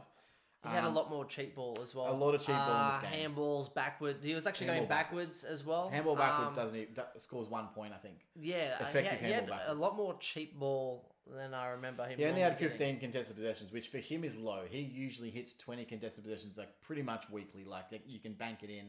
20 contested possessions. That's him. Yeah, it was surprising. And he had, of his 35 possessions, 6 kicks and 29 handballs. Ooh. So just cheap. Didn't have many marks, didn't have many tackles. And really slowed up too. Yeah. So he only had 2 tackles for the game. So if he has 5 tackles and 7 marks, that's a different game. That's a 150, 160 game. Yeah. So if people are questioning why that was the case, that's literally again, look at the stats and the way that Champion Data rate their stats. Contested possession is a massive part of it. He just didn't really have a lot. He had a lot of handball receives instead of a lot of the balls back. He was actually feeding it out to the guys running. Yeah. And then they were getting the inside 50s and all the sorts of other points. So, interesting. I think that pretty much... Well, something I want to touch on is that I'm actually looking at trading in a little Sam Petrossi-Seton this week. I don't know. I'll have to shout out Stonesy for this one. So, look, I think he might have... So, this is the last year you'll see him as a forward. He will be a midfielder from this point forward. He's basically playing permanent mid now. He wasn't playing that in the early couple of rounds. He was playing forward coming through the midfield. They've given him the reins to play permanent mid. And I think that will continue for the rest of the year. I think don't try and sell people your garbage, Chris. Well, I don't think it's garbage. So here's his scores. So first round, he had a really low score, 63. Since then, he's had 108, 88, 77, 136. Now, that's a full game average of, you can do the math. Probably average is about 100. Yeah. Over those 4. Now, I think that he's got the potential at this point to average top 10 forward numbers. So I don't mind him as a potential trading target. However, this is the last week you could probably do it. After this week, it's not worth getting him in. You keep shaking your head, but I think it's a decent trade. Nah, I think he'll end up averaging you maybe 88-ish. He'll still do well for the year. I don't think he's going to go 95s. Well, who else? There's no one else around his price that you could look at. At Carlton, no. No. The only other ones that you could take a risk on to do the same would be someone like a Westhoff or a Darling to turn around their form. But remember, I prefer, and I think you would do. You got to wait for those guys to turn it around before you can start banking them to be regular scorers again. Yeah. Whereas this guy's on the way up. He's on the way up. He's just had a career best form. He's had a breakout game. Oh, he looked the best I've ever seen in my life. Doesn't mean he's going to continue that form. With the role that he is, I think he can. And I think Carlton win more games towards the end of the year. They've been in almost every game this year, and they've just been blown out late. Sorry, Chris. I didn't realise this was Comedy Central. No, you watch. I might do it now. Comedy Central. It's Comedy Central. You have a laugh, but if I pull that trigger and then I'm gonna let you know every week. Let us know anyway. Or tweet, Facebook. Let us know if you think Twitch. it's decent. So here's what don't get me wrong. I think he's a great player. I think he's great for that club. But to say he's a top 10 forward. Or even trading him in your side, I think top 10. I think top 10 is definitely pliable. Top 6 may be a bit of a stretch. But I think the top 6 now pretty much is fairly set. So you're looking at Danger, Heaney, Boak, Kelly as your dead set top 4, and with I think Billings and Daniel as the 5 and 6. Daniels is the. So in terms of value, you're looking at SPS. You'd have to spend another 50, 60K to get up to those other guys. Now to do that for me this week, I would have to downgrade someone who's not ready to downgrade. Why are we still talking about ways you can make a horrible trade, Chris? It's not a horrible trade. Now, here's the key I'm just letting you know. It actually allows me to trade Parker and get him off field because right now he's bleeding points at the moment on my field and I can't do anything about it. You know what, Chris? You know what? Ashley, she won't listen to this, but we can tell her. You should buy one of those little record your own voice devices, so you can just be super pleased. I have with one. your own thoughts. This is the microphone here, and then I've got YouTube. Not here. I've got sound. In private time, Chris. In private time, you can talk to yourself, and when you listen to it back, you're like, "What a great idea! What great thoughts! This guy sounds great." Have you seen Suits where Lewis Litt's got a dictaphone? I totally want a dictaphone. Yeah, get one of them. I should totally get one. There you go. You're welcome. Thank you very much. And you can leave me out of all these other side train thoughts that are not good. Horrible ideas. I'm gonna do it. I can't even believe that you're actually. And this is from a guy that traded in Stack over Gibbons. That's a horrible idea. I don't reckon it is horrible. This game though. Get into this game. Adelaide and Gold Coast. Eddie Betts' goal, one of the best things. And the commentators, I watched it back at least 10 times in a row. I watched it live, and I've got to be like, and I'm like, he could do this here. Like before he did it, I'm like, he's knocked it down. He's in a pocket. It went in my brain. He's gonna kick this. Before it's hit his foot, I'm like, he's gonna kick this. I was sitting there doing my assignments, and I heard it go off. So I was like, instantly like, huh? And the commentators, and then they came on Facebook. I watched it 10 times, and the commentators were like, just the occasion. That's what footy's about, though. The build up, the occasion, and he's done goal of the year and all these sorts of freakish kicks before. But to do it on his 300th, where even the commentators, when he lines up, like, is it like no? Bang, slots it. That made it much better for me. The commentators were willing it, and I wanted it too. It's just kick it to Eddie Betts because we want him to kick as many goals as possible. Well, it's his 300th, and not many people get there. So good on him. And I absolutely love Eddie. I think he's awesome for the game. Brilliant character. That's what brings people in the gates. The other milestone man, Brodie Smith himself, nice huge, 110, and they let him. He was damaging. He was running through, taking bounces. He was cheeky. Kicks those 2 goals because he's snuck forward. Yeah. He's in the forward 50 when he receives one of those balls. No one paid attention to him. He was running through, doing what he liked. No one paid attention to him. Quick pro quo. Who benefits more, Laird or Smith from Miller out for the next 6 to 8? Laird. You reckon? Yeah, because I think He suffered the most. I think people forgot what Smith can do, and after the last couple of weeks, maybe not so much. Was it last week? He's done well 2 weeks in a row. Was it bad last week? No, he had a. I mean, let's have a look. He had a 68. He had a lot of ball, remember? And then we said he wasn't. Yeah, but he turned it over. Wasn't using it well, but. He's done well a few times now where people will actually start to pay attention. I think Laird has copped a bit of attention. 104 last week, 110. He's now got a break even of 24. Wonderful. He's gone up. And that's with a 68 in his cycle. Yeah, and he's gone up 77k. Nice. So he's now priced at 410, and he only looks like going up. He'll be 450 before long, in which case you've got options. Well, it's about 50k trade then to Laird. So, interesting. He's outscored him again. Again, if it keeps going like this, he's averaging 92. He must be out averaging Laird at this stage. No, Laird's averaging 95, I believe, before this round. So I don't know what it is now. What is he, 93? 94. Okay. Oh, not basically 95. Yeah, okay. So he's only averaging 3 points more, but what a good start. Is it worth a trade to him? Again, you'd have to see Laird turn it around. Yeah. Laird suffers because he's an accumulator. He's an accumulator, and he's not accumulating though. Exactly right. He is the Jake Lloyd, but without the disposals now because they're sharing it. They're sharing it, and they've had Miller or they've had Brodie Smith, who Miller barely played last year. You know, he only played the back end of the year. Smith didn't. But if you notice, I'd love to see, and this is something we should look into, when Miller has started getting regular game time, we know Laird had a bad back end to the year.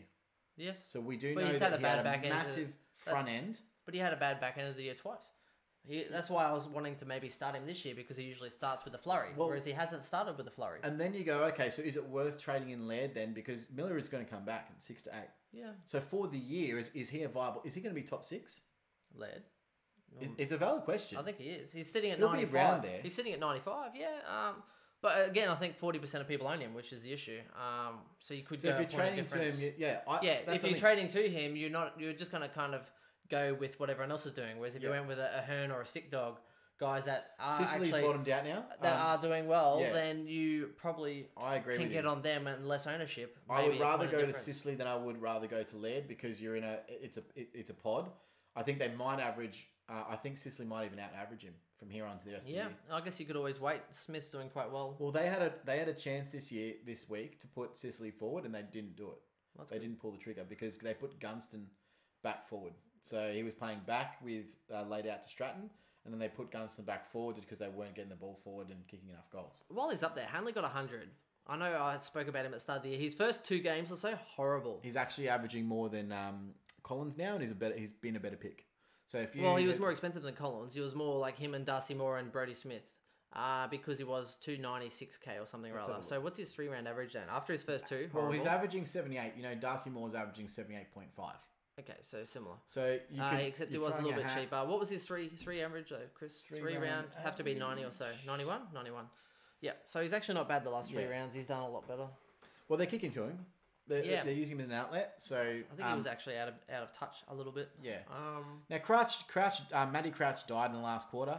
Yes. He just stopped getting the ball essentially. Brad Crouch picked up a little bit. He was really slow. They shed it around a bit. Matt Crouch could have gone absolute bananas, and Adelaide, their mids just didn't. Brad Crouch could have as well. He got more contested possessions, but his issue was that he disposed of it terribly. It was the Brayshaw. Yeah. It was the Brayshaw. He pulled the Brayshaw 100%. Got the ball and just kind of nuffed it. Now, quickly touch on Collins, because as I mentioned, there was a bit of an interesting thing with him that I noticed through the game, is that they played him on Tex Walker, which was the worst matchup that they could have done. So I don't know who's sitting there in their match committee and saying, where's our strengths, where's our weaknesses?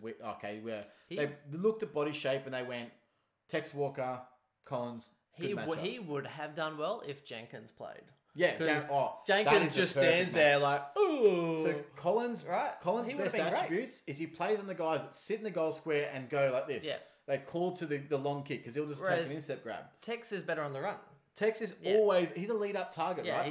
He's not a stand there, deliver, otherwise, unless he's going to try and outmuscle you, he's not going to really try and outmark you. He doesn't generally do that. That's not his one wood. It's not his thing. His one wood is he's got a long boot, so he gets on his bike and he hits up outside. He can take a mark at 55 and kick goal. Yeah, for sure. He absolutely towed up Collins because the delivery was good as well, might I add. Like his service was first rate. Yeah. Silver. So he was just killing Collins. They made a switch. Burgess went on to him in the third quarter, and then he spent more time on him in the fourth. But again, it was any time that Collins is on a lead up forward, it's bad for his Supercoach scoring. Round one, Tim Membry, just dragged him outside the 50 to the arcs and just hit on the logos, and he just took him out of his element. And then when they sit on his head, bang, he flourishes.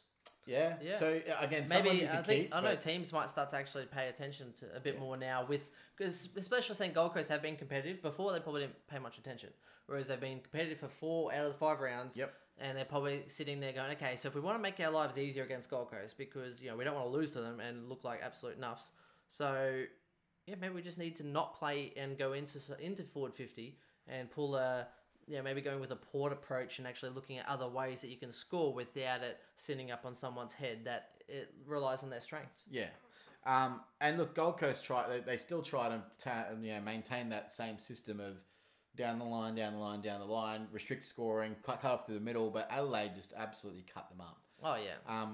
Atkins getting as much ball as he has. He got as well. so much ball. Oh, God, when he's on, he's on. He got so much ball, I think Lockie Hunter's like... Well done, sir. Because no one's around you for 20 metres. Well, yeah, exactly. But he's big, and we already know, like, Atkins up and down. But he loves getting that free ball. Greenwood got an 88 his first game back. Yeah. He played a lot of forward minutes. And he looks good. Tell you what, he looks all right. He looks good. All right, so last game of the round, of course, the game yesterday, Geelong Hawthorn. To me, I watched most of the game, and it's just, to me, Geelong just flicked a switch. Yep. They just went, we're done with this. Bang, danger into the midfield. And Gary Ablett had a really impactful 5-minute period as well. Tim Kelly as well. Tim Kelly's seagulling in the back of packs to kick goals. Tim Kelly. He's seagulling in the back of a pack. The ball just rolls out to him and he goes, oh yeah, Kunk kicks a goal. I was like, oh yeah, so loose ball get, contested possession, effective kick, goal. Yeah, that's probably worth 15, 20 points, that one goal. Yep. I actually think killing it. Ablett's role is starting to sit really well now. It's only bad for Supercoach because he's a mid only, which which we already said. But the link up though, and normally some guys aren't really good at picking when to hit the lead and whatever have you. But Geelong gets in the midfield, and then Ablett literally bang starts leading out of the forward 50, gets the ball, turns around, and then when he comes back, his disposal's so good too. And then front and center, just things that people should know. And then he's like, oh, okay, ball's coming over my head, front and center. Oh, gets the ball. Snap. He's still goal. The goat. Gets up on this guy's back. The goat. Does he stumble when he hit the ground? He's probably like, my knees. Am I okay? Are we good? As soon as he hits the ground, he's kind of like, But I'll just say, Supercoach relevant, of course. Tim Kelly. If you're not getting in this week, you can afford to wait a week. So his break even's still fairly high. 119, I think, from memory, Chris. 117. Close. So he's likely going to get the Hutchings tag. Well, you can't say definitely. You would. I would put it on him, but at the same time, they might put it on danger. So it'll be interesting. But even then, 117. It's still a high break even.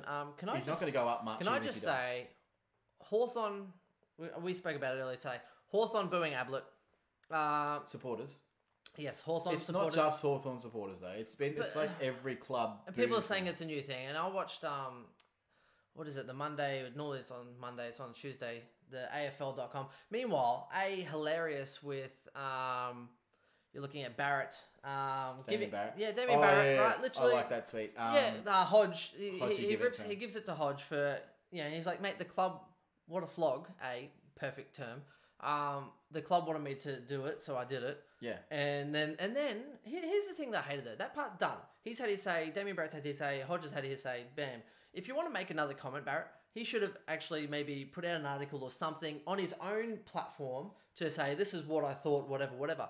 He puts up an article on AFL.com. I don't want to read that trash. Yeah, Don't put it on the AFL platform, basically saying, oh, you're right, I shouldn't have said this, but then goes in and to explain in depth on why he was correct in his assessment and stuff anyway. And then he talks about it on the Sunday, and then on today on Access. He brings it up. On Access All Areas. No, 100%. Producers have told Lloydie or someone to ask Barrett about that situation. It comes out of nowhere. And then he's then making another comment on it.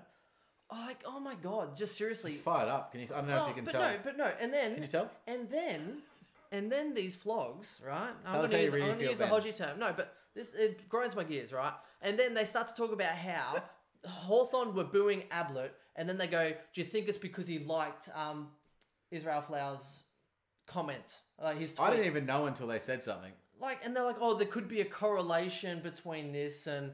I think he's probably just supporting Izzy because Izzy's getting thrown under a bus, to be fair. But although if it was someone else, although maybe Ablett's so pale, maybe let's go the opposite to Goods, and now let's saying everyone's racist. They're part of the Triple K. When he played, maybe they're part of the KKK, Chris, because he's so white that maybe they're being racist. It's not. It's just the best players in the game get booed in their career. Yeah. Chris Judd got booed. Unless you're Adam Goods got booed. Well, but again, it wasn't that. It was that. He's just so good. Yeah, no, I don't know. It's the best players in the game. The opposition supporters don't like them because I'm going to disagree. They kill them. I think that Goods actually became a bit floggish and full of himself, and that's why people started to boo him in the end. Well, not because of his ideologies or his background. It was more because like people told them not to do it. So it's like, you can't tell the crowd. Yeah, don't tell the crowd not to boo because they'll just boo. That gives them more incentive to boo. I know we've gone long about this, but again, you boo Ablett and he just goes out and he goes, whatever.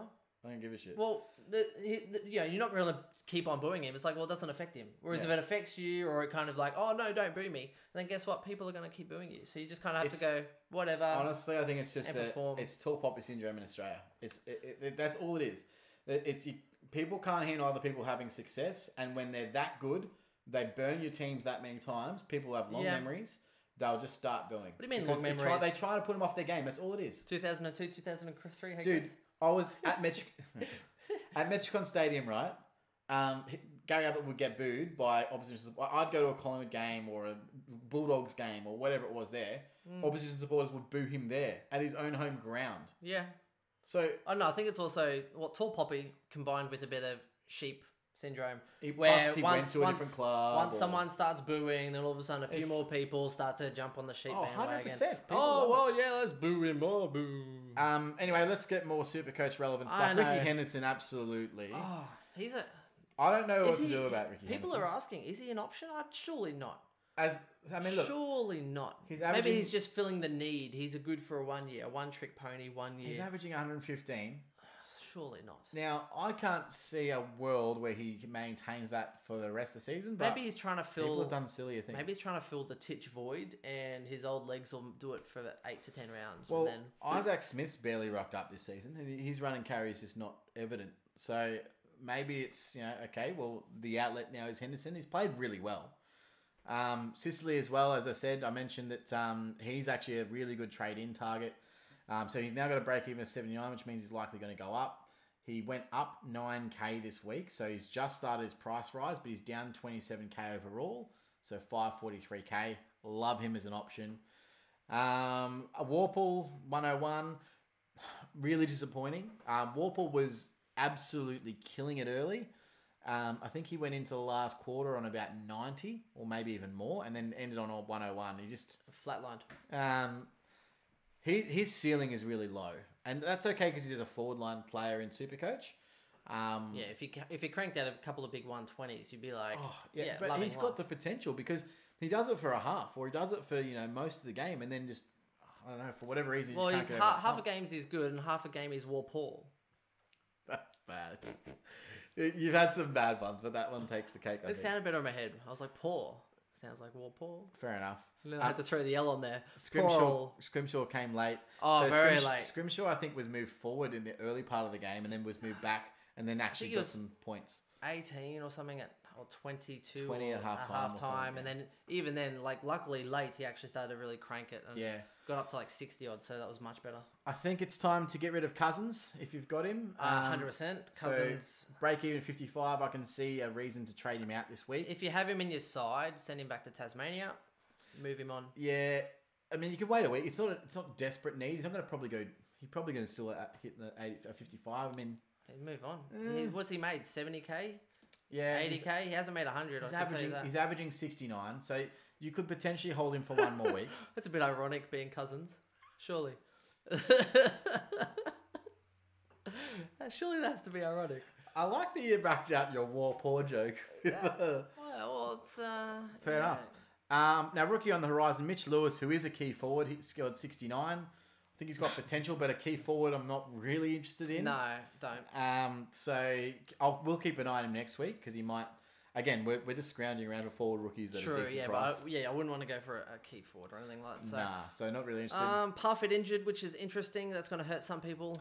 Well, what it did see is I saw Atkins move into the midfield in that last quarter. Yes. So do not trade Atkins. Yeah, Atkins was low in score before. He was absolutely getting cleaned up, and I had him on field. He was on 24 at halftime, so he got 40 points in the second half, and he played a lot more midfield time. That score is his highest score of the season, I believe. He had 68 last week. So he will make cash. So, yep. He will make cash. He's had a couple of 60s. Two 60s in a row. He's down to a negative 11 break even. He's going to make you a bit more cash, but I can imagine him having more mid-minutes in the coming weeks. So keep an eye on it and do not trade him this week. I think that's the last trade you want to do. With Parfitt out, I can't see a direct replacement apart from Constable, who will obviously come in this week. True. But they did say when Constable comes back, you'll probably see Selwood push forward. So I think that is the move that happens, and then Atkins might get some midfield run. So hopefully. Either way, he's done pretty well for the last 2 weeks. For someone who's on your bench, negative 11, you wouldn't be moving him on to bring in someone else at this stage. You got probably 2 more weeks with Atkins, I reckon, in the cycle. So unless he goes bang, he might pull a Gibbons. I know. You never know. That'd be interesting. He could get an 80 this week, and all of a sudden you're holding him for 4 more weeks. Correct. So keep an eye on it because I think huge. it's just value. like Petrotelli. We were talking about me maybe with Setterfield. I was like, well, what about Setterfield? Like I might need him on field, and he's like, well, Petrotelli 2 weeks, and then you'll be able to move him on. Doesn't look like that'll be the case. True that. And the last one I want to touch on, of course, is Jordan Clark. So a lot of people have him on their Pine. Yeah, 43 break even. 43 break even, which starting to flatline. Well, I mean, we need him to He needs a breakout score. Yeah, he needs not just don't keep getting your 60 odd. I don't think you can trade him this week because there's not really anyone to trade him to. Well, that's his lowest score in a while, 44. It is. It's his lowest score for the year, I believe. I think you're right. It's been a lot of 60s. He's had 3 60s in a row, then he had a 50, then a 40. Ouch. I think he gets dropped this week. Ooh, that so Tui played VFL this week. He did pretty well. They were seeing how he pulled up. That would make sense. So if he pulls up and comes through the game with a short turnaround for the game this week, when are they playing this week? For Sunday? With a 6-day break, they'd have to be playing Sunday. Yeah, I'm not sure. Have to be. So I do believe that it'll probably be a 6-day break. You've got a guy in the VFL that is basically playing your position, who's a senior player in the team. I think Jordan Clark's probably one to go. Yeah. This week. So it's either this week or next week. Keep an eye out. Keep an eye on it. It's this week or next week, but he might be ready to go. Interesting. What's he made? About 100 and something K? He's made over 100, surely. Yeah. 130? 96, unfortunately, because he was an expensive rookie. Oh, I forgot he was expensive. Ugh, painful. Yeah, so I mean, if you went Scrimshaw over Clark, you're probably laughing right now. Or you'd be better, or Wilkie over Clark, you'd be laughing even more. I've got both of them. Anyway, that rounds up the round. Let's get into the Twitch, Chris, and our captains quickly. Let's touch captains first. Let's have a look at the round. You can have a look at Twitch so that way you're not reading everyone's questions. I will. You can have a look at that. I will have a look at captains. Excellent. And you could just add in and chime in now and then. I think I might have hit the camera before too, so I'm hoping it's still okay. So we've got to remember, Bing Carroll, thoughts on Billings in for Darling. Sideways, you've already copped the 9 score. I don't hate it because you're probably raging. So if you're going to rage someone, I do think he's probably going to be top 6 this year. I'd probably rather. If you're going to trade, then that's fine. I'd rather rage to Kelly, to be honest. But... if you can get Kelly. Well, I think Kelly will. They're the same price. Yeah, exactly. But I think Kelly, you have a bit more faith in him staying relevant. Whereas Billings could go. We've won. Might be a week early. We've won 4 out of 5 games, and then Billings could go. He could sign his contract. He could sign his contract and go. Flip side is Billings is going up in price. And Tim Kelly might be going down. True. So look, it's your team. You make a decision based on that. You might already have Kelly. I like the Billings approach. I'm just not 100% on it. So see how you go there. Evening, gentlemen. Yes, thank you, Ando. You got notification? Yep, everyone's good. Hey, someone did. That was us doing the. Nah, we got people doing the blessed in the chat. So wonderful. Welcome. # blessed. All right, Ben Carroll said I'm going Neil into danger. Yep, so there's options. We'll have a look at those. Well, their thoughts on Chris, you read and I'll go through captains. Yeah, that was the agreement. Okay. In Harm's Way says thoughts on Lockhart in for Clark. I meant read it to yourself. That was No, you didn't. I did. I mean, read it so that way when you answer the questions, you already have the questions in your head. Oh, okay. And then I was going to do my teams. But Thanks, bro. This has worked out so bad. That's why I was like, yeah, no, you read, Chris, and I'll do the captains. Nah, then you're like, that doesn't sound great. yeah, so this guy's saying Nate this. is rambling again. Oh, mate. Right, you go. Lockhart in for Clark. I don't hate if you... if Lockhart's named and Clark isn't, you can make... Well, even one round at 70k, Clark's made, what, 90? The issue is that, again, Lockhart's playing a small forward role. He's not going to hit you much in terms of... He's not going to make you much cash. If you've already got a Burgess, then you're in the same boat that you're already in. So if you've got, say... And you know, Clark's probably your first bench player at this stage. So he's not on your field, which means he's not impacting you, which is good. But you want to have a reliable bench player that's going to be able to come on field if one of those rookies is out for a week. Because that happens all the time. Rookies just get dropped. If Dersma gets dropped, or if Scrimshaw just doesn't pull up for 1 week from soreness or whatever it might be, you have a Clark to be able to come on, hopefully. But I could see the valid for Merritt. If he doesn't come in and Zach Tui's in, then he probably needs another injury to get back into the side. Whether or not Lockhart's the one for that, I don't know. I'm not. If I'm going to take a risk on a guy with poor job security, I'd rather take that West Coast guy, Rotham. Yeah. But again, we don't know if he's coming back. But oh yeah, Rotham over Lockhart, 100%. Yeah. Sorry, I must have missed. That's all good. Where Wally just called me out for being a half kit wanker. Thanks very much. Yeah, I told you. He was one of the people very upset, Chris. Butters down to Ross or wait for Haitley. Okay, so Ross, in my opinion, is decent. I think Haitley's a must, but there's a week is a long time in SuperCoach. I'll put it to you this way. Butters could potentially go this week, but he's probably going to go next week. So regardless, Butters is getting traded. The maximum you're probably getting from him, unless he goes like a 90 plus, which then he reboots his scoring. Let's say he gets another 70. He's probably going to go up 10k. So you're losing 10k. However, if you go to Haitley, you're only getting 100k as opposed to 130. So you're actually making more cash that way. Haitley, I think, will be a great on-field scorer. So for me, I'm likely looking at trading, say, a Bailey Scott to Haitley next week, or whoever's the underperforming rookie that just needs to go. Yeah. Because I think Haitley as an on-field scorer is going to be a must-have. So I'd rather have Haitley on field than Jack Ross, but I don't mind Jack Ross for a week and then getting Haitley in next week. And it gives you another week to look. Haitley looks unreal. I'm looking at doing both. Okay, so you're looking at what, going Butters to I'm looking Ross? At Butters to Ross this week, which allows me an upgrade on field. Okay.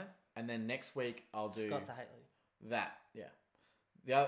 Or somehow if I can arrange it, I might go like a Collins down or a Darcy Moore down if there's a way that I can arrange it in my team, and do it that way. But I think Haitley will be important as well, so I wouldn't discount that.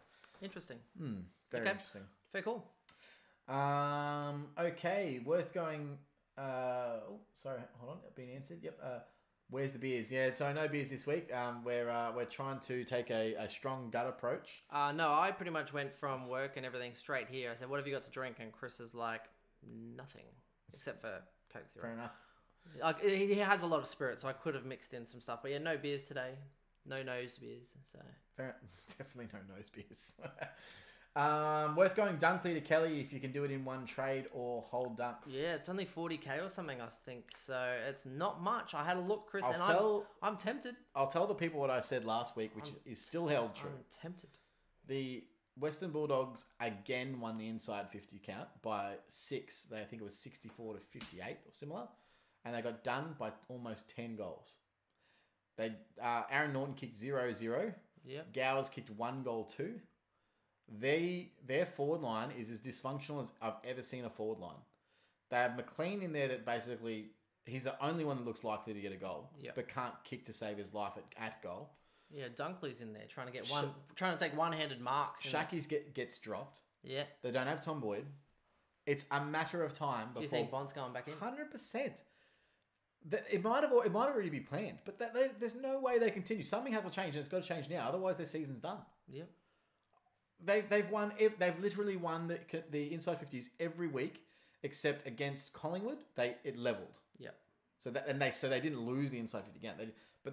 They've only won 2 games. Yeah, Dunkley can hopefully average out what Bont is. Not, is in trying, but... Well, he's but got a big ceiling. Well, Bontempelli is like the third guy forward.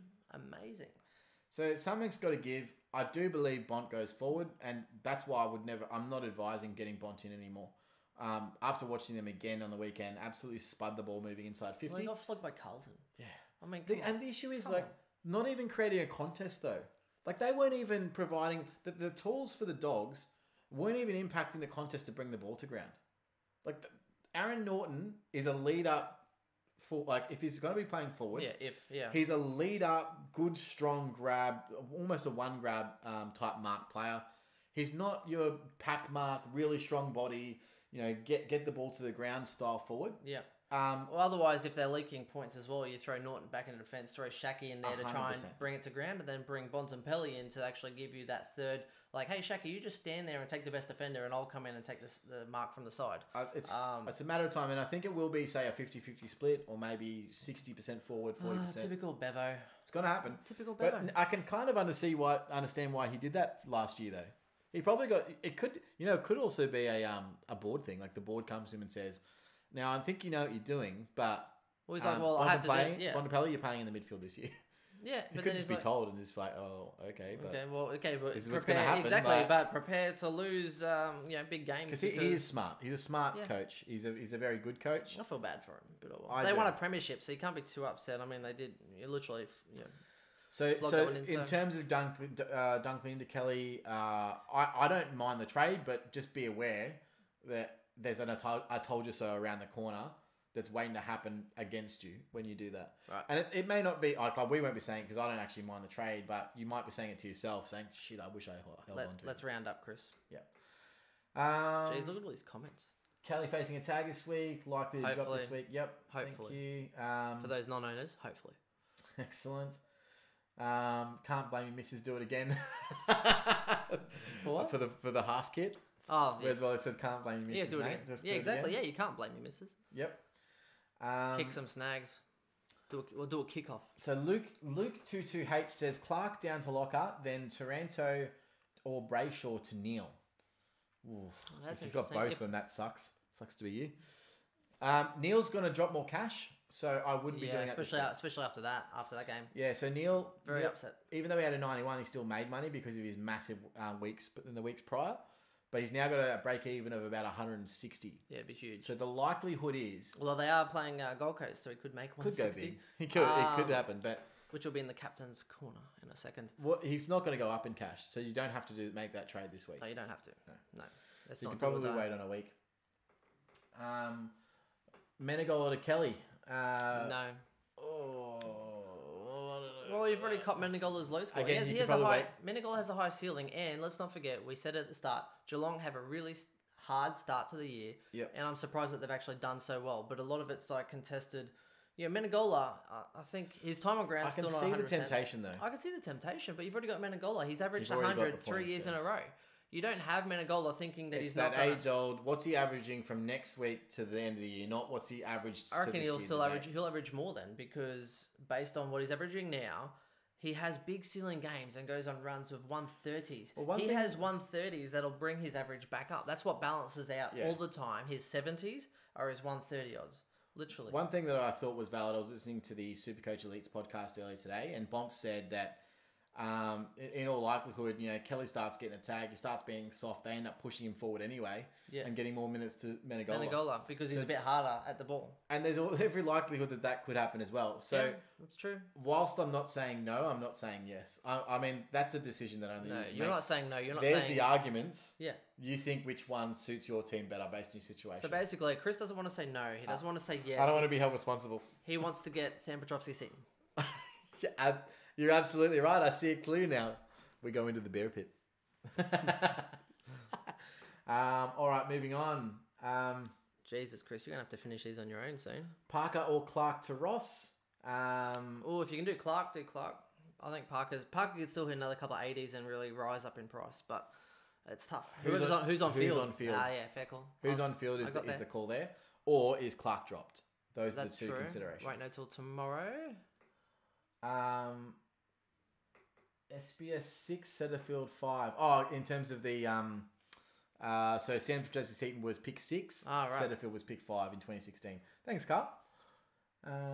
Put a bet, half kit wanker bet on Sam Seaton.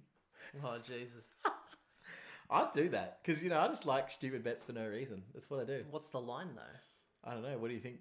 I'll let you come up with it because Well, you said top 6, which is like 95. No, I said top 10. Okay, so that's still 95. Nah. Forwards, I reckon like 92, 93-ish will be top 10. So what, 92 and under is me?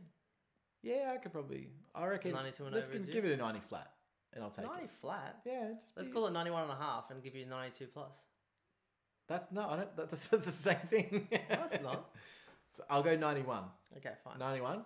91. This year's bet for the full kit next year? Sure. All right. 91. Cheers. Everyone, you saw it here first. 91. Gamble responsibly and don't involve money if you can avoid it. Just have some fun. And make or sure if you are betting, bet on Neds. and make sure you follow through properly. Yeah, follow through. All right. Sam Petrovsky won't average over 91. Nothing was said on O'Brien. Yeah, well, sorry. I did trade in O'Brien. I got him as O'Brien as We well. both got in O'Brien. Absolute gun. If you do have him, fantastic. He's going to make a lot of cash. The only regret is that I trade him into a position I can't have him on field. That's the only crappy side. I'm looking at him every week. If he was a forward ruck, love it because you'd just be able to bang, throw him in your forward line. But that's the only regretful part. But we had to bring him in because of the cash and that he is definitely going to make. So I can't wait to actually be able to get rid of him in the side, Chris, 100%. Now, Tatum SZN said Tom Williamson just returned to the VFL for the past weekend for Northern Blues. I did hear. He's expensive though. Yeah, he's 180,000. I think. Yeah, he's huge. Yeah, but I would not bring anyone in. 2 or 3 weeks, he'll come into that defense. I reckon. Maybe. Yeah, 4. but still, I wouldn't be bringing in a guy at 180k. Oh no way. Nah. But I mean, if he turns out even Haley is like 140 and you're like, I mean, you probably have to. I tell you what, I love when Nick Newman turns the ball over because he does it so often. How many people brought him in after round 1? So funny. Like, the only reason why he's scoring well is that he's, generally speaking, taken that Simpson role of the intercept defender behind the ball as that one bailout kick. He's not even scoring that well, though. No, but he's still averaging like 80, I think. Yeah, he got an 84. Yeah. Yeah, but for people that trade him in, horrible. I think he had the first half of like 20 or something. Like, he just turns the ball over consistently. Like, everyone's saying how good of a kick he is, but he literally turns it over so much. It's horrible watching. All right. What else have we got? I'm going Andrews and Butters to Laird and Ross. Decent trade. I don't mind that, Ando. Yeah, I don't mind Laird in. Butters versus North at home could score well. Ando already posted this question on the A team asking everyone. I already gave him my advice. How dare you, Ando? Fair enough. Now, Ando can do anything. He's a subscriber. I'm kidding. Well, I love that little... How cool is that little SuperCoach insider badge? It is. It looks like he's part of a cult, to be honest. Well, it is a cult. Thank you very much. What to do with Burgess? If you have the more switch, you can hold him because that's really why you got him there. Yeah, and if he pumps out a 60 again and gets some more cash, great. You'd probably hold Burgess as long as you're holding more. The minute you get rid of more, then Burgess gone. I agree, which means you've got time. Or even if you're just about to get rid of more. I think Moore could be one. Like, you could probably, if Moore turns out a 60 next week, you could probably trade him. He's got a break even of 51. Yeah. I think that he's got more cash to make, but he needs to get that resurgence in cash. Well, here's the thing. The last couple of weeks, he's actually been on... The last 2 weeks, he's been on 50 at halftime. Yeah. And then he's gone 80 and 80. Yeah. Literally. It's 79 and 80. For him. He started well. He's going to have a game. He's going to hit 100. 100%. He's going to hit 100 because if Jordan Roughhead can do it. Oh, exactly. Well, then anyone could do it, but... Yeah, I could do it in that Pies backline right now. Let's be fair. It's just like, who wants the ball? Oh, you have an intercept possession. You have an intercept. Everybody's getting intercept possessions. Yeah, it could happen this week, actually, against true. Essendon. So now, pretty much one left. Guys close to the club at Carlton think that Liam Stopper is 1 to 2 more VFL games from getting his AFL debut. Well, he was named as an emergency the last few weeks, and... One that I rated big in a preseason. I had him on my pine pretty much. You did. I didn't know why. I didn't think he was starting. Then he got injured, and but he was never starting. I just rate him as a SuperCoach relevant player. So yes, yeah, I do agree with you there. Yes. And apparently Stocker was taking kick-ins in the VFL. Well, welcome to the big leagues, son. You won't get any. Yeah, he's not going to get any in the ones. But we'll captain's call this time. For me, I think. I honestly think Grundy against Essendon could be a good game on Anzac Day. I also agree. I think his matchup will be quite well through that. So I think Grundy would be a good VC, except I'm actually probably looking at Lachie Neale against Gold Coast. I think, although I think Lachie Neale against Gold Coast will be a safe bet, even though he had a down round last time, I think Lachie Neale will be a safe bet to captain straight up. Or VC him and then go Cripps into Hawthorn would be my other recommendation. Cripps, I think his low is 110. He's had a 110, a 115, and then he's had 3 monster scores. So, a 126, 2 150s. I hate betting against Patrick Cripps, and I don't think I want to do it again. I don't want to do it again either. Because just watching him get the ball, and you're just like, oh my God. He could have gone big, and I don't think the Hawks really have a good matchup for him. You know, like Daniel Howe's back, but he didn't really do any tagging. No, I still think Cripps is just gonna. I don't think they have anyone that can really stop him. I don't think anyone's got anyone that can stop him. No, so for me, which is why I thought for sure they would have gone Bont last week, but they went up going McRae, which worked in their favour. But I thought Libar would have. I tell you what, run it, so. Western Bulldogs for midfielders, they need to have a hard look at themselves. The amount of times that they burnt McRae when he was running into the forward 50 and for a handball receive, he's the best kick in their team going inside 50. You're burning him a simple handball receive so that he can kick the ball inside, which he does every single week with absolute proficiency, and they're just bombing it long into their forward line. Oh my God. My smoky, for those who have Cornelio, my smoky would be Cornelio on a Saturday night versus the Swans. I don't think that the Swans have enough midfield depth to actually keep up with all of GWS mids. And I think Hewitt goes to Whitfield this week. I think you're probably right. I think Cornelio will actually hit the scoreboard. I think after they lost to Fremantle at home, Sydney don't play well at the SCG anyway. They haven't in the last 18 months. But for me, I think that's my smoky. If you have any GWS midfielder, if you're not going to go Neale, or if you are going to... the problem is if you're not going to really captain Cornelio. I think you have to VC Cornelio going into Cripps if you can. That risky pick's got to be the VC. If you don't have Neale and you have Cornelio or Kelly or something like that, maybe VC them, because I think they could... I don't think Sydney are going to apply enough pressure around the midfield. I think we're under the same consensus that at the end of the day, you're probably going captain Cripps. And then your VC is your risky option, so you either got a Grundy. Well, either you go Grundy into Neale, or you go Neale into Cripps, and I'm probably going Neale into. The other one that I'm partial to, but only because it's a 4-day break, I won't be doing it. But Gawn against Nankervis on a 4-day break when he's absolutely spent, Gawn could go bloody large. And with Melbourne on a redemption track, and I think their midfield probably bullies with a Cochinless midfield. And a Dusty that goes forward, I think that they could bully them around the ball. Lord forgive me, I'm tipping Melbourne tomorrow. Lord forgive. I can't do it. I'm tipping Melbourne. So I don't mind Gawn, but I also don't mind Grundy. I don't even mind Sorry, Swiss. I don't even mind Gawn into Grundy, to be completely fair. However, horrible. I don't think you can leave Cripps out of your calculations. If you have Lachie Neale in your side, he will be the highest scoring midfielder this week. Against the Suns. Yeah, but nah, I don't know. He had a bad round. Literally. There we go. I like it, and that's probably what I'll go with. 140 easy. Lachie Neale. I'm going to lock in Lachie. Yeah, lock in Lachie at 140. And if you're worried, VC him, go into Cripps. Yeah. Bang. It's the easiest solution you will have all week. But yeah, the only reason why I would say no to Gawn is just that their 4-day break is... Yep. It's going to impact them, so... I'm with you there. One last comment here. Cripps. Cripps playing on the Sunday could go big. What's a minimum score you take for a VC? This year I'm taking probably 130 up, but that's what I was going to say. It's been... Well, normally you say 120. There's a lot of scores around it. Normally you say about 125 is the norm. Like anything over 120, 125, because that used to be more than anyone's average. Yeah. Whereas this year, guys are averaging 140 odd, where there's some huge scores. The key guys. So now it's kind of like, well, anything under like a 130. So if you get 128, 126, yeah, you can take it.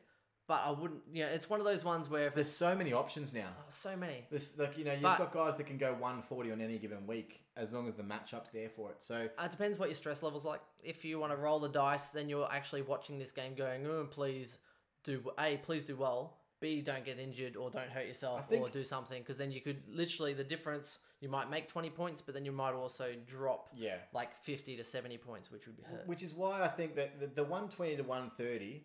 Unless there's a clear matchup that you can say, this is like McRae versus Gold Coast. Or Cripps versus Gold Coast, which is what we were saying. There's a clear matchup that this guy could go 150 plus. Yeah. Whereas your 120 to 130 option, it didn't really work out for you. Yeah. Or on a week where there's no real clear, this could be a big, or the key guys are getting tagged, I don't mind, say, 120, 125, 126, etc. So yeah, I'm with you. It is a week-to-week variance, but that's the way I see it. SuperCoach is a week-to-week proposition. A lot of things happen in a week of football, so... Roger. All right, well, that wraps us up. That's 2 hours, probably. Oh, did we? Really? Yeah. Oh, yeah, that's why I was trying to get you to go through these comments, Chris. 2 hours, A-Team...